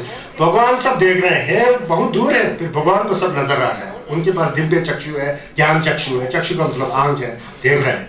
फिर वो बड़ा हंस रहे थे भगवान कुंगाओं को, देख ये क्या कर रहा है वहां, चल हम लोगों को उस रास्ते से, वो पगडंडी से चलना है हमको, जहां से वो आ रहा है। भगवान वहां से आए तो उसने देखा, वो दौड़ दौड़ के बड़ा उत्सुक होकर जा रहा था। भगवान को देखा, अरे भगवान यहाँ आ गए, तो छिप गए झाड़ी के नीचे, पूरा पत्ता पुत्ता लगे। फिर भगवान वहां से आए, झाड़ी को ऊपर उठा दिया, ये तू क्या कर रहा है यहाँ? इतना शर्मा गया, पसीना आ गया उसके, पसीना आ गया। वो बोला, गोंदा बोला, क्षमा चाहता हूँ भगवान के। जबरदस्त वापिस लाए उन्होंने, वापिस लाए तो ओ बस उसका प्लानिंग फेल हो गया जी, अब प्लानिंग फेल हो गया। फिर भी उसको मन नहीं लगता था इतना होने पर कि भगवान के अंदर इतना ज्ञान है और सब कुछ जानते थे, फिर भी उसका मन नहीं लगा। हमेशा झूठ मूठ का सुनता, गम जमलेन करता ही नहीं, आंख बंद किया जैसा, ऐसा जैसा। मन वही सुंदरिका के पास है, वहां तड़प रही है, ये तड़प रहा है। लामा क्या है, भिक्षु गेलोंग बनकर। फिर एक दिन किया क्या भगवान बुद्ध ने, फिर उन्होंने सोचा इसको दुलसे करने के लिए, इसको छसपा बनाने के लिए उन्होंने एक लीला रचा भगवान ने। फिर उनके पास, नंद के पास जाके कहा, नंद तेरा क्या हाल है? सब ठीक है? ठीक है भगवान जी। अंदर से क्या ठीक है? ठीक कुछ भी नहीं चल रहा है। भगवान से डर करके सब ठीक है कहने लगे। तेने कहीं वहां बहुत बड़ा सुंदर पहाड़ है, वहां पूरा धूप पत्तियां है, इतना सुंदर पहाड़ है, कुछ गंधर्व गिरी बोल के, वहां कभी तू गया? नहीं गया। तू क्या जाना चाहता है? हाँ जाना चाहता हूँ। फिर भगवान ने कहा चलो मेरे छिगु को पकड़ो, छिगु होता है ना, पीला जैसा होता है ना, उसको पकड़ो। पकड़ा उसने, तुरंत भगवान उड़ कर गए वहां। तो वहां दिखाया जंगल में, बड़ा सुंदर लगा था। एक टेनी पर एक लंगूर बैठा हुआ था, एक आंख काला है। लंगूर पता है ना, लंगूर बैठा हुआ था, टा बोलते हैं उसको, लंगूर बैठा हुआ था, काना है। फिर भगवान बुद्ध कहते हैं उसने, नंद ये बता तेरा सुंदरिका सुंदर है कि ये लंगूर सुंदर है, क्या है? फिर नंद कहता है भगवान क्या कह रहे हैं, ये कहाँ जानवर लंगूर, एक आंख ही नहीं है, आंख फुटा, इससे तो 1000 गुना सुंदर मेरे सुंदरिका है, ये कुछ भी नहीं है। ऐसा टहलते मिलते फिर वापिस आ गए। फिर वहाँ बड़ा धर्म का प्रवचन चल रहा है, उसको सुन रहा है, लेकिन वो सुनता ही नहीं, उसका मन भटक रहा है, फिर भी बिल्कुल नहीं होता। फिर भगवान बुद्ध ने फिर दोबारा लीला रचा। उन्होंने कहा कभी तेने देवलोक को देखा? देवलोक मतलब थोड़ी लायुल देवलोक को देखा? नहीं देखा। देखना चाहता है तू? हाँ भगवान मैं देखना चाहता हूँ। तो फिर भगवान ने कहा फिर छिगु को पकड़ो। छिगु पकड़ा, एकदम जुटुल से देवलोक में पहुंच गया। देवलोक में तो देखा उसने, इतना बढ़िया झील, सुंदर वाटिका, बगीचा, फूल, इतना सुगंधित, इस दुनिया से लाखों गुना सुंदर ऑटोमेटिकली खुद में इतना सुंदर, थोड़ी जिंगम की तरह है ना, इतना सुंदर झील उतरे में उसने देखा इतना सुंदरियां, लामो लोग, लामो दो होता है ना, लामो लोग देवियां घूम रही है यहाँ वहाँ। उन देवियों को देख कर तो उसका पत्नी का कुछ है ही नहीं है, वो ऐसे ही देखा। फिर सारे और बैठा है सब देवताओं के साथ, देवियां पूरा नाच रही है, गा रही है, मौज मस्ती कर रही है, ऐसा देखा। लेकिन एक जगह उसने देखा सभी देवियां ही देवियां बैठी हुई है, देवियां ही देवियां बैठी हुई है, वहां देवता गण कोई नहीं है, छा नहीं है, सब लामो लामो बैठा है। बड़ा सुंदर, बड़ा प्रिपरेशन चल रहा है, तैयारियां चल रही है, बड़ा सुंदर हॉल में एक सिंहासन है, फूल है, इतना सुगंध है, सब कुछ फैसिलिटी वहां बना के रखा है। तो जाकर के उसने पूछा उन लोगों से, भगवान बुद्ध एक किनारे में बैठे, उसको भ्रमण करने के लिए भेजा था। तो देखा ये क्या हो रहा है, हर कहीं तो लाल लोग बैठे हैं, देवता लोग, आप तो सिर्फ देवियां लोग बैठी है, ये क्या चक्कर है, यहाँ क्या हो रहा है।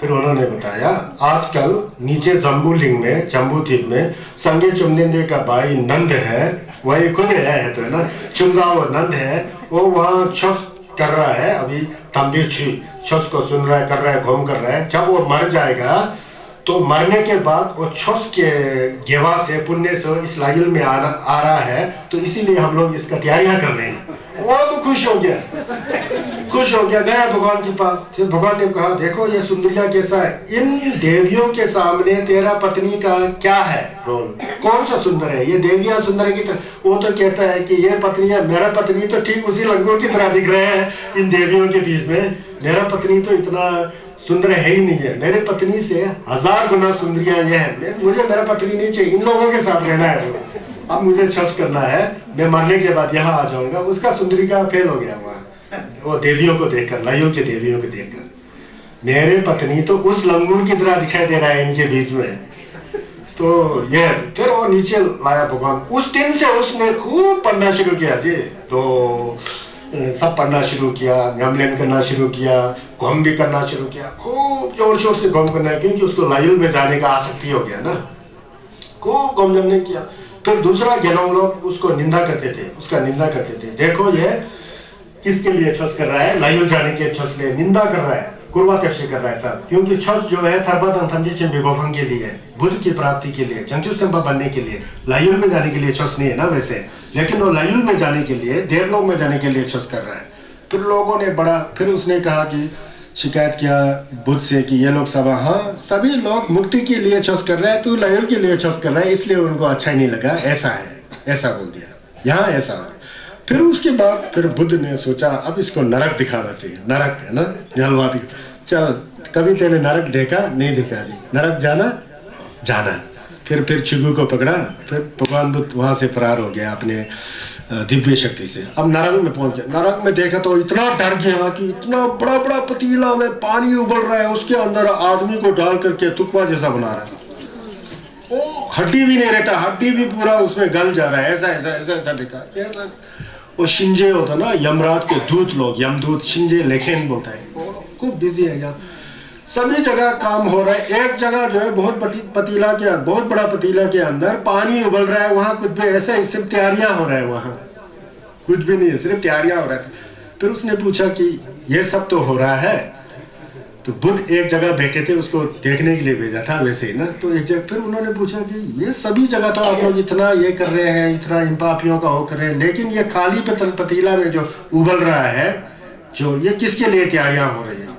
कह रहे हैं कि ये जो है तंबुलिंग में संगे जमनेंदे का एक भाई है, बोल रहे नंद है बोला उसका नाम, वो छह तो कर रहा है, लेकिन शख्स ये खुरवा के लिए कर रहा है, वो देवलोक में जाने का प्रार्थना कर रहा है, बोलता है देवलोक में जा करके, देवलोक में 1000 200 1000 साल कितना जीवित रहेगा, तब तक तो वहाँ आनंद है, बोलता है। उसके बाद तो जो धर्म का जो ग्यू है कहने वो खत्म हो जाएगा, डायरेक्ट यहाँ आने वाला है, तो इसी में हम उसको उबालेंगे बोल रहे, तो इसीलिए यहाँ तैयारियां हो रही। वो तो डर गया जी, डर करके भगवान को चलिए भगवान अभी चलिए, मुझे यहाँ नहीं रहना। गया ऊपर, जहाँ बिहार में गया तो उसने असली शख्स किया, उसने देखा कि देवलोक में भी सुख नहीं है, वहां भी दुगल है, वहां से गिर के सीधा नलवा में जाने का रास्ता है, ये तो खतरनाक है।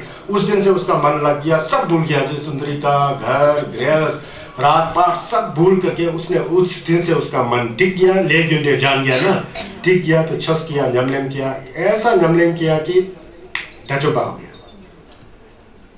इसका मतलब पहले वो लोभी था, क्रोधी था, अहंकारी था, घमंडी था, लेकिन संजय चोम्बेंदे जैसे गेविश कल्याण मित्र गुरु के साथ मिल करके क्या बन गया। मतलब ये इस संदर्भ में आ रहा है। ये नंद का कथा है, एक कथा ये पूरा हो गया। अब मैं दूसरा कथा इसमें बताया ना, जैसे कि नंद है, अंगुलीमाल है, प्रियदर्शी है, उद्यन है। अब मैं अंगुलीमाल पर आता हूं। यह कथा बोलना पड़ता है इस चीज को समझने के लिए। किस चीज को? जब तक दोछा शेदंग तिमुक थादो गजल, राग द्वेष अज्ञान ईर्ष्या आशावादी होना, जब तक ये हमारे मन में है ना, हम बहुत ही क्या कहते हैं, संसारिक जीव हैं। हम लोग धुआं कमा रहे हैं, सुख नहीं कमा रहे हैं। हाँ, हम लोग संसार के प्राणी में यार, थोड़ा तो ईर्ष्या होता है, थोड़ा तो लोभी होता है। ये अति लोभी होने पर यह रिजल्ट आ जाता है। तो लेकिन उसको छोड़ सकते हैं हम, क्योंकि जितना भी हमारे अंदर स्वयं के दोष है ना, उसको हम छोड़ सकते हैं। कैसे छोड़ सकते हैं? इस तरह से छस सुन करके। पुराने समय में भगवान बुद्ध ने छस दिया था, तो लोगों ने गोम जमलिन करके सब उसको छोड़ दिया था। वो खुद ही टाचंबा हो गए, संगेस हो गए, जंगजुसिम्बा हो गए। इसीलिए ही संगे चोम्बेंदे ने छस दिया था। असली सुख क्या है? संगेस का गोफंग है ना। उस संगेस के गोफंग के तुलना में सांसारिक सुख तो दुख है। इसलिए अमीर गरीब हो जाता है भाई, पैसा खत्म हो जाता है भाई। पैसा तो बहुत खुश हो जाता है ना, खत्म हो गया तो वो यार कैसा खत्म हो गया, पता नहीं कहाँ है। तो खत्म हो गया तो दुख हो गया। दुख कहां से आ गया? पैसा से आ गया ना। पैसा में सुख नहीं है, मेरे कहने का मतलब यह है। ये संसारिक जितना भी सुख है ना, वो झूठ मूठ का सुख है, मिलम जुमा ताबू है। लेकिन ठरपा दंखाजी चिबे गोपांग ढाचो, वो मिलम जुमा ताबू नहीं है, वो असलियत है। जब वो प्राप्त होता है ना, कभी हट करके आप दुख में कभी आ ही नहीं सकते। इसीलिए ढा चंबा, दुश्मन को खत्म कर दिया, अब कोई दुश्मन नहीं, स्वतंत्र है। समझ गया? ये अब अंगुलीमाल, वो भी पहले इतना क्रोधी था, तो उसका मैं बता रहा हूं। अंगुलीमाल कौन थे? श्रावस्ती। न्यन्यट गए हम लोग? कभी न्यन्यट में गए हैं? न्यन्यट कभी नहीं गए होंगे आप। न्यन्यट बोल के जहां पर संगे चोम्बेंदे ने 24 साल तक यरने किया था। यरने मतलब वर्षा काल में गेलोंग और गेसुल लोग बैठ करके एक जगह यरने करते हैं, पूजा करते हैं। वहां पर 24 साल तक संगेस ने यरने किया था। उस नगरी की बात है न्यन्यो। श्रावस्ती। श्रावस्ती में महाराजा प्रसन्नजीत जी का राज्य था जी। महाराजा प्रसन्नजीत जी, उसको हमारे तिब्बत में झलपो सरगेल बोलते हैं। झलपो सरगेल जो है भगवान बुद्ध के शिष्य बने थे, कई राजा थे ना। उनके महामंत्री जी की एक बहुत सुंदर पत्नी थी। वो बड़ा क्रोधी थी, क्रोधी और लोभी टाइप की थी वो पत्नी भी थी। तो उनका कई दिनों से बच्चा नहीं हुआ था, कोई पुत्र नहीं था। पुरोहितों से, भगवान से आशीर्वाद ले करके बाद में वो प्रेगनेंसी में आ गई और गर्भ धारण कर लिया। जब वो गर्भ धारण किया, उस बच्चे ने, उस माता के अंदर जो कठोरता थी, कुटिलता थी, जो उसके अंदर जो एक दुर्भावना थी, वो भावना ही खत्म हो गया। तो एक ऐसा बच्चा उसके गर्भ में आ गया। महारानी के, महाराज प्रसन्नजीत के महामंत्री जी के पत्नी के कोख में एक बच्चा जन्म लिया। उस स्त्री का जो चरित्र जो पूरा परिवर्तित हो गया। इतना शांत, शालीन, इतना दयावान जैसे दिखती थी। फिर जब बच्चा पैदा हो गया तो उसका नाम अहिंसक बोल के नाम रखा। मिदुंगवा बोलते उसको, मिदुंगवा, अहिंसक। अहिंसक मतलब माता के अंदर इतना दुष्चरित्र था, उसके कोख में आते ही माता का चरित्र सब खत्म हो गया। बचपन में इतना चतुर और इतना बुद्धि, ब्रिलियंट, मतलब इतना तेज था उसका दिमाग जो है, कि हर कोई चीज एकदम से पकड़ लेता था वो लड़का। एकदम से उड़ते हुए चिड़िया को भी खुद ऐसा उड़ करके पकड़ के नीचे लाता था, और घुड़सवार करने में सब करे। 500-600 आदमी का बल उस व्यक्ति के अंदर था। ये जो अंगुलीमाल बना है, इतना ही शालीनता, इतना ही बलशाली था। कौन? ये जो अहिंसक जो था। उसके बाद बड़ा हो गया। थोड़ा बड़ा होने के बाद उस समय की परंपरा में गुरुकुल में जाके अध्ययन करना पड़ता था, ज्ञान अर्जित करना पड़ता था। तो महामंत्री जी ने अपने पुत्र अहिंसक को गुरुकुल में भेजा। एक वहां पर ब्राह्मण था, उस ब्राह्मण के पास 500 शिष्य था। उस 500 शिष्य ने उसको भी दाखिल करा दिया, अहिंसक को। अहिंसक अंगुलीमाल को बाद में अंगुलीमाल बनाना ताकि वहां तो इतना तेज बना कि वो जो एक छात्र 1 साल में पढ़ाई करता था, वो 1 दिन में पढ़ाई करना शुरू कर दिया। ऐसा दिमाग था उसमें, बड़ा भारी दिमाग, और गुरु के प्रति इतना श्रद्धा और आस्था। उसका कुछ बात नहीं कर सकते, इतना अतुलनीय था, इतना गुरु के प्रति श्रद्धा और अध्ययन में तेज, पढ़ाई में बड़ी तेज था, और गुरु भी उसको बहुत मानता था। अगर तुम 500 छात्र थे ना, सबको कहता था कि अगर पढ़ाई करना हो तो इसकी तरह पढ़ाई करना चाहिए आप लोग, देखो इसके अंदर कितना बुद्धि है, कितना सेवा करता है, ये है वो है बोल के बड़ा तेज निकला। लेकिन यहाँ एक स्टोरी गलत घट गया। क्या घट गया गलत स्टोरी? जो गुरु माता थी ना, गुरु की पत्नी, ब्राह्मण जो गुरु की पत्नी, वो अहिंसक जो थे, बड़ा सुंदर था, बड़ा हैंडसम, बड़ा सुडौल, बड़ा तगड़ा शरीर वाला। गुरु का पत्नी ने उस पर बुरी नजर डाल दिया जी। उसने सोचा कि इसके साथ अगर समागम होता तो मेरा तो कल्याण होता। उल्टा बुद्धि आ गया। गुरु माता का दोष है यहाँ, गुरु माता जो गुरु है ना उसका दोष आ गया। उसने चाहा कि उसके साथ मैं सहवास करूं, पता है ना सहवास, काम करूं, गलत काम करूं। सोचा एक दिन गुरु जो था, जो ब्राह्मण जो जिसके 500 शिष्य, जहां ये अहिंसक पढ़ रहा था, तो वहां एक बुलावा आ गया उस ब्राह्मण को कि पूजा पाठ करने के लिए, 3 महीने के लिए लगातार पूजा पाठ करने के लिए। उसको किसी कारणवश इस पूजा के लिए उसको दूसरी जगह में जाना पड़ा। तब गुरु को फिर थोड़ा वो हुआ कि अब मेरे पत्नी के साथ किसको रखूं इन शिष्यों में, सबसे अच्छा चरित्र वाला कौन है जो पत्नी का सेवा कर सके, सब कुछ पूरा कर सके, जो भी काम काज है, गाय रहा होगा, कुछ खाना पकाना, क्या कुछ होता है ना ये। फिर गुरु पत्नी ने कहा कि अहिंसक अच्छा नहीं है, अहिंसक बहुत, अहिंसक वही जो लड़का सबसे तेज है, ये अच्छा है, उसको रखो, इस पर मुझे विश्वास है, ये मुझे छुएगा भी नहीं, ये बहुत अच्छा है उनके। उसके कहने पर गुरु ने उनको रख दिया, उस लड़के को रख दिया, और गुरु चला गया दूसरे गांव में चला गया। अब यहाँ पत्नी ने सोचा अब तो मैं तो मौज मस्ती करूंगा, मेरा तो काम चल पड़ेगा, ऐसा सोचा। ऐसा सोच के उसी दिन से उसको बड़ा अनाप शनाप अपना दिखाना शुरू कर दिया। लेकिन वो बड़ा डर रहा था, मेरा गुरु की माता है, ये क्या हो गया, पागल हो गई, ये क्या कह रही है बोल के इतना डर रहा। उसका चरित्र इतना साफ है उस लड़के का कि बड़ा जबरदस्ती किया, कुछ हुआ ही नहीं। इतने में गुरु आने का, जो गुरु था ना, वो आने का समय हो गया, वापस आने का समय हो गया। फिर उससे वो काम नहीं हो गया, उसने मना किया, मैं नहीं करता गुरु माता के साथ ये उल्टा सीधा काम, मैं कैसे कर सकता हूँ, मैंने गुरु को वचन दिया है, आप भी पागल हो, यह है वो है, बिल्कुल छुआ नहीं। जब वो वापस आए तो अब उसको आ गई शर्म गुरु माता को। गुरु माता का मतलब गुरु की पत्नी, उस लड़के का गुरु माता है ना, गुरु की पत्नी, शर्म आ गया उसके अंदर, इतना दुर्भावना आ गई उस पत्नी ने। उसने ड्रामा करना शुरू कर दिया, नाटक करना शुरू कर दिया, अपने कपड़े को फाड़ दिया, शरीर से सब फाड़ दिया, और अपने नाखूनों से सब जगह निशान निकाल के रख दिया, बाल सब बिखेर दिया। तो गुरुजी आ गए तो पूछा कि क्या सब कुछ ठीक है? क्या ठीक है, जिस दिन से आप गया तब उसी दिन से इस लड़के ने मेरे साथ दुर्व्यवहार किया, होता है दुर्व्यवहार किया, ऐसा उल्टा किया, इतना दुर्व्यवहार किया, देखो मेरा हालत क्या है, सब शरीर में निशान है, मेरे कपड़े फट गए हैं, मेरे बाल बिखर गए हैं, ऐसा किया।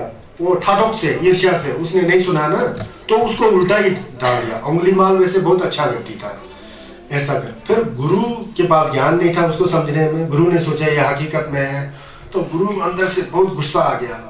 फिर अंगुलीमाल नहीं था उस समय, आ नहीं सकता, सामने गया तो कहा कि गुरुजी मेरे से कुछ गलती नहीं हो गया, ये गलत बोल रही है। लेकिन उसने अपने पत्नी की बात को सही माना, अहिंसक के बात को सही नहीं माना, इतना गुस्सा हो गया।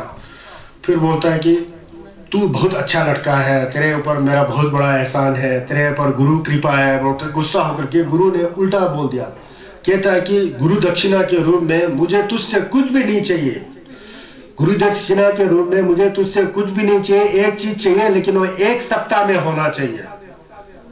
बोला कि 1 सप्ताह के अंदर तुझे 1000 आदमी को मार करके उसकी उंगली को काट करके माला बनाना है, तब मैं खुश हो जाऊंगा। लामा ने ऐसा बोल दिया, उसका गुरु ने ऐसा बोल दिया। तो वो शंका में फंस गया, उसका चरित्र तो साफ था, शंका में फंस गया, वो भ्रम में फंस गया, क्या बोल रहा है गुरु।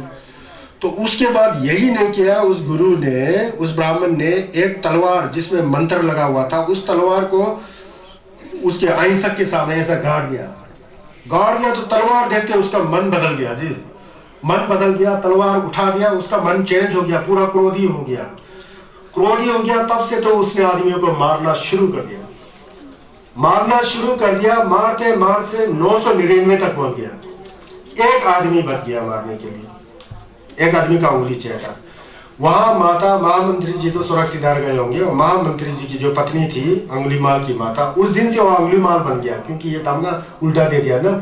अब माता जी ने सोचा मेरा लड़का 7 दिन से खाना ही नहीं खाया है, पानी नहीं पिया है। जब वो हिंसा में आ गया तो 7 दिनों से ना उसने कुछ खाया ना पिया।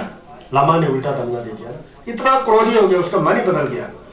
तो माता ने सोचा मेरा बेटा जो है 7 दिनों से पानी नहीं पिया है, खाना नहीं खाया है, क्या हाल होगा उसका। मेरा बेटा, हर एक माता को अपने बच्चे के प्रति बड़ी ममता होती है, चाहे वो बच्चा खराब हो या अच्छा हो, जो भी हो, माँ तो माँ ही होता है, आप लोग को पता है, आप सब माँ हो। तो माँ के प्रति इतना भूखा प्यासा, एक छोटा सा टिफिन में भोजन लेकर के, पानी लेकर के रास्ता में गया, अंगुलीमाल को दिखाई दिया माँ, उसको माँ का भी होश नहीं लगा। वो बड़ा खुश हो गया, एक आदमी मिल गया, माँ के पीछे दौड़ा मारने के लिए माँ को। फिर मैंने बोला, उसने माता जी ने बोला, हे अहिंसक, मैं तेरी माँ हूँ, तू भूखा है प्यासा है, तेरे लिए भोजन लाया हूँ। वो तो दौड़ रहा है माँ के पीछे वहां पकड़ने के लिए। इतने में संगे चमेंदे न्यायक गोमे जेजिन जी कुंगारावा, जेते साल गोमे जेजिन जी कुंगारावा में बैठे हुए थे। वहां बुद्ध ने अपना ज्ञान के आंखों से देखा अंगुलीमाल को। उन्होंने सोचा अब अंगुलीमाल को तुलसी करने का समय आ गया, छत देने का समय आ गया। तुरंत उस बीच में जुशुन के साथ माँ और अंगुलीमाल के बीच में संगे चमेंदे प्रकट हो गए, संगेस आ गए माँ को बचाने। फिर संगेस ने ऐसा लीला दिखाया कि संगेस खुद धीरे धीरे जा रहे हैं, अंगुलीमाल खूब जोर से दौड़ लगा रहा है, फिर भी नहीं पहुंच रहा है। अंगुलीमाल हैरान, ये साधु कैसा, उसने सोचा कोई साधु है, ये साधु कैसा है, तो बिल्कुल धीरे जा रहा है, मैं तो इतना छलांग मार दी फिर भी पकड़ में नहीं आ रहा है। तो बोला, हे साधु रुक, तू क्यों नहीं रुक रहा है। अंगुलीमाल ने जोर से, हे साधु तू रुक बोला। फिर उन्होंने संगेस ने बोला बड़े शालीनता से जैसे, मैं तो पहले से रुका हुआ हूं, लेकिन तू नहीं रुका हुआ है। तो उसने देखा अंदर, फिर सोचा क्या नहीं रुका। फिर उसको याद आया कि मैंने इतना, वो पुराना याद आ गया। तुरंत उसने तलवार फेंक दिया, वो हिंसा करना रोक दिया। एकदम आंखों से आंसू निकलते हुए उसके शरीर से बाल खड़े हो गया तत्पा से, संगे चुनने के चरण में आ गया। तो संगेस में इतना जिल्लत आ गया, तत्पा आ गया ना, मैं तो रुका हूं लेकिन तू नहीं रुका है। फिर उसने पूछा, तू कहाँ रुका है, तू तो दौड़ रहा है, मैं भी तो दौड़ रहा हूँ। ये नहीं कह रहा हिंसा करना छोड़ दे, तू गलत कर रहा है, गलत काम को रोक, मैं तो रोक चुका हूँ, मैं तो बुद्ध हूँ, गलत काम करने को मैं रोक चुका हूँ, मैं तो बुद्ध हूँ। फिर वहां से रुक गया जी। फिर संगेस के साथ आया, अंगुली का माला मुला सब फेंक दिया।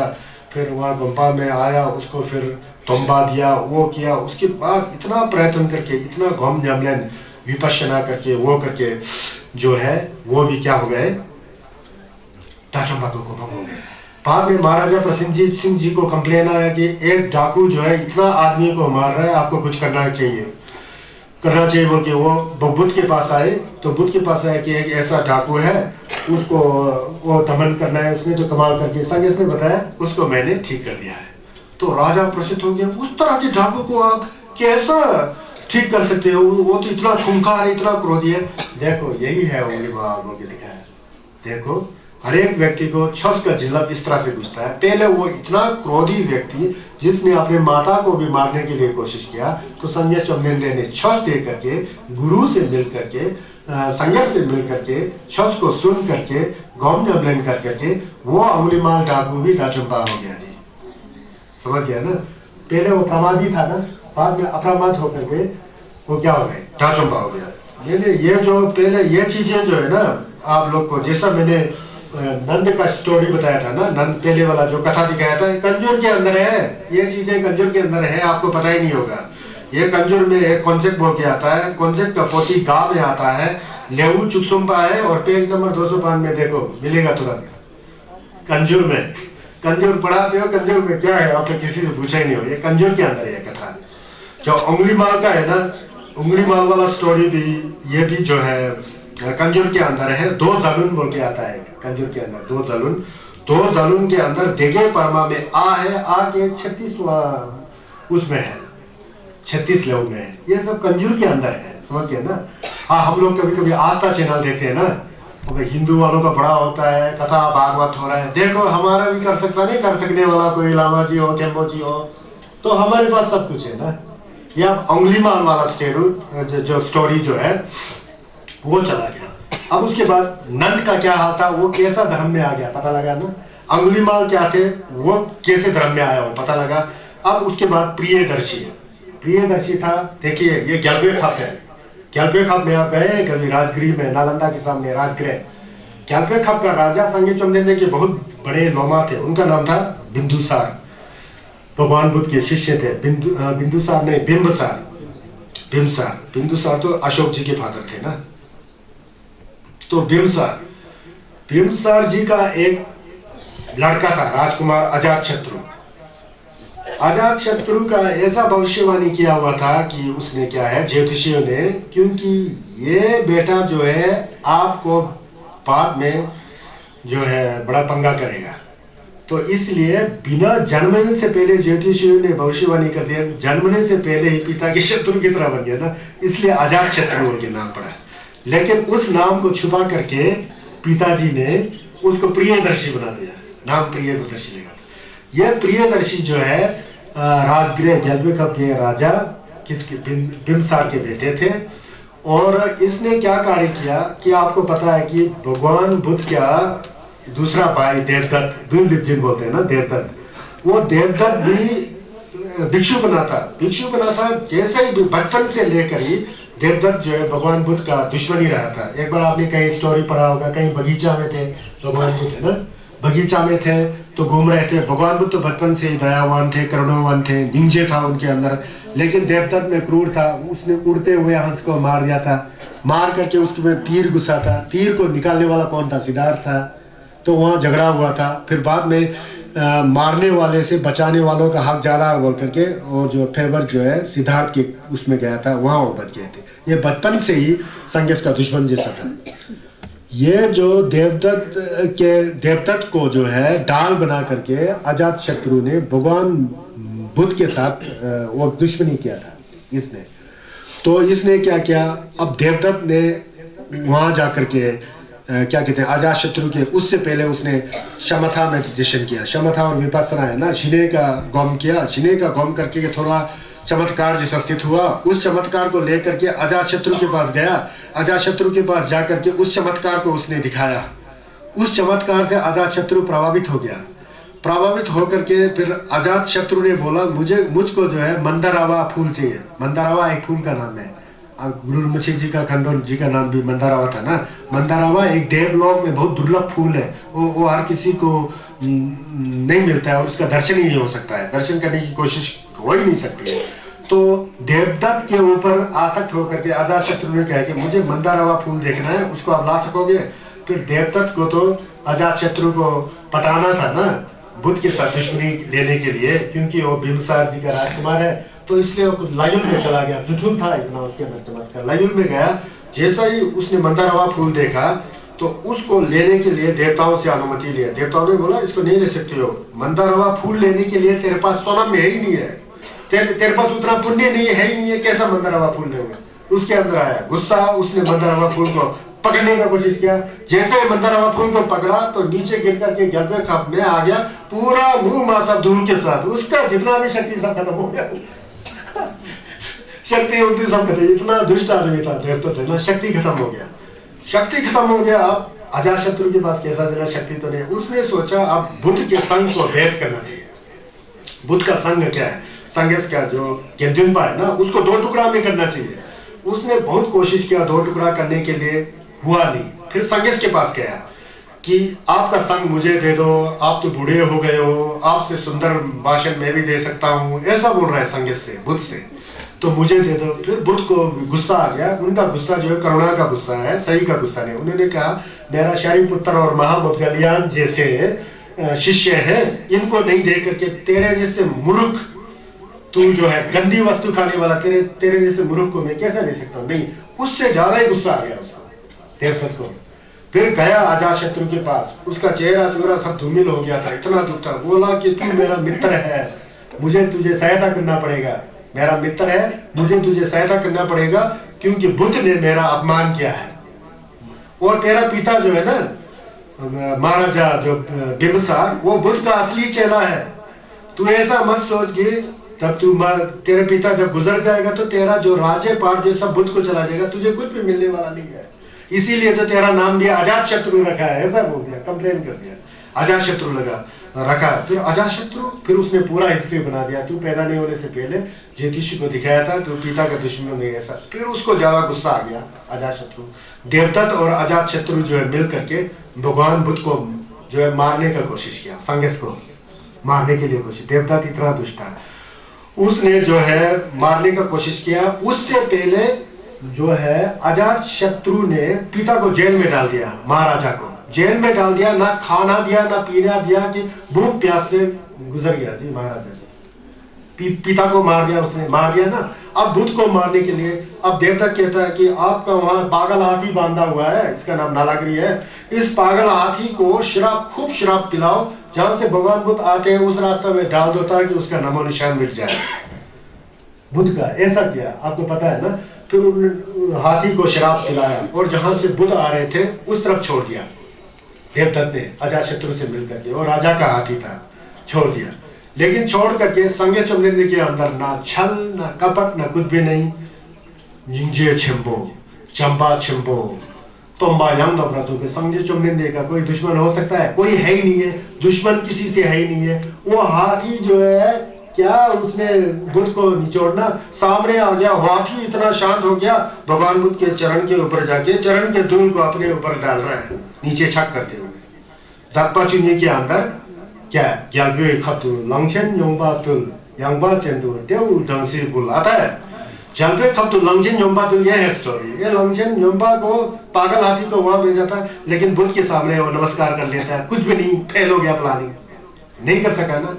फिर जब संगे चुमनिंदे जी जगो फुंगबोरी में थे, जगो फुंगबोरी गए, जगो फुंगबोरी से जब नीचे आ रहे थे तो उस समय ऊपर से इतना पहाड़ फेंक दिया देवदत्त ने संगेश को मारने के लिए, इतना बड़ा चट्टान फेंक लिया ताकि उनके ऊपर आए तो मर जाए। लेकिन भगवान बुद्ध की लीला, चट्टान बीच रास्ते में दो टुकड़ा हो गया, एक बाएं तरफ गिर गया, एक दाएं तरफ गिर गया, और इतना सा छोटा पत्थर आया और बुद्ध के कहीं उंगली में लगा, वहां से थोड़ा सा खून बह लिया, वहां भी कुछ नहीं कर सका। ऐसा करते करते उस देवदत्त ने इतना तड़पाने का कोशिश किया बुद्ध को, लेकिन बुद्ध को कौन तड़पा सकता है? यह अजात शत्रु देवदत्त बुरे मित्र के संगत में आकर के, बुरे मित्र कौन था? देवदत्त जिन, उसके संगत में आकर के अपने पिता को मार दिया, भूखे प्यासे से मरवा दिया। भगवान बुद्ध के प्रति इतना कुकृत्य काम किया। करते करते बाद में देवदत्त को इतना बीमारी हुआ, इतना बीमारी हुआ कि उस बीमारी का निवारण हो ही नहीं सकता है। तो नियम में जाकर के अंत में संगे चुमनिंदे के पास जाकर के शक्पा करने चाहा, वो शक्पा करने लायक था ही नहीं, तो वो भगवान बुद्ध के सामने नहीं आते तक उससे पहले जमीन जो है फट गया बोलता है, उसके नीचे गिर करके जलवा नरबिन में केवा हो गया बोलता है उसका देवता। उसी समय नियम में जाएंगे तो पीछे एक छोटा सा झील है, वो देवदत्त के नाम से प्रसिद्ध है, उस झील के अंदर डस करके मर गया होता है, जलवा नरबिन चला गया। लेकिन जो अजात शत्रु को पता लग गया कि उसको बाद में पश्चाताप हुआ, मैंने इसकी वजह से मेरे पिता को मारा बोल के ग्योत्पा आ गया, ग्योत्सम आ गया, उसके अंदर मन बदलने लगा, और संगे चुमनिंदे के प्रति बहुत दर्पा आ गया, उसको दर्पा आ गया। फिर उसको शर्म भी लगा कि अब मैं बुद्ध के पास जाऊं तो किस मुंह से जाऊं, मैंने तो अपने बाप को मार दिया, देवदत्त के साथ संगत करके भगवान बुद्ध को बड़ा तकलीफ दिया, यह हुआ। फिर भी मन में बहुत पश्चाताप और दर्पा लेकर के गया। भगवान बुद्ध ने कहा आ जाओ, तू क्षमा प्रार्थी लायके आ जाओ। फिर भगवान बुद्ध ने अजात शत्रु को छस दिया, नमलेन दिया, सुना, उसको मन किया, गम नमलेन करके। कहते हैं कि अजात शत्रु भी युंशु का गोपांगोशी हो गया। समझ गया ना?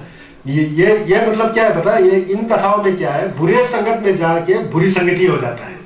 उस बुरे संगति को आप अच्छे संगत में जा करके अपने मन को बदल करके आप इंसान बन सकते हो। ये यहाँ से शिक्षा लेना है, समझ गया ना? और ये भी कंजूर के अंदर सुरक्षित है। उसको ग्याल्पो माचेटा की ढूंढ बोलता है। ये जो ग्याल्पो माचेटा जो अजात शत्रु है ना, भगवान बुद्ध के गुजरने के बाद एक बहुत बड़ा मीटिंग हुआ था ग्याल्पो में, जो कंजूर वगैरह तंजूर वगैरह है ना, पहले वो संस्कृत में था, पाली में था। उस सबसे पहला जो बुद्धिस्ट काउंसिल हुआ था, बुद्धिस्ट संस्कृति जो एक मीटिंग हुआ था, संघर्ष के सुंग को कैसा इकट्ठा किया जाए, उस समय का सबसे बड़ा चिंतक ये अजात शत्रु बन गया जी। अजात शत्रु ने संघर्ष के छस को बहुत बड़ा सहयोग दिया और सहायता दिया, समझ गया ना? यह और एक कहानी है, वहां जाना पड़ेगा, नहीं तो हम लोग आगे नहीं बता सकता कि नहीं बता सकता। एक और एक कहानी, क्योंकि 4 कहानी था ना। ये देखिए नंद, उंगलीमाल, अजातशत्रु एवं उद्यन बोल रहे हैं ना। अब उद्यन के बारे में बोल रहा हूं। उद्यन ये भी नैयत का स्टोरी है। नैयत श्रावस्ती में, श्रावस्ती में इसने क्या किया, अपने माँ को मारा है। बाद में इसको भी कुछ है। इसने क्या किया, उद्यन बोलने वाला। श्रावस्ती नगरी जो है नैयत, अभी तो जाड़ी जाड़ी है, वहां पर पुराने समय में बड़े व्यापारी, बड़े लोग रहते थे वहां पर। और भगवान बुद्ध का जो बिहार था, दुर्जी चप्पा में आता है, जेते छल घूमे जिंजी गुंगा रबा, नैयत में है ना, वहाँ भगवान बुद्ध थे। महाराज प्रसन्नजीत जी का राज्य था।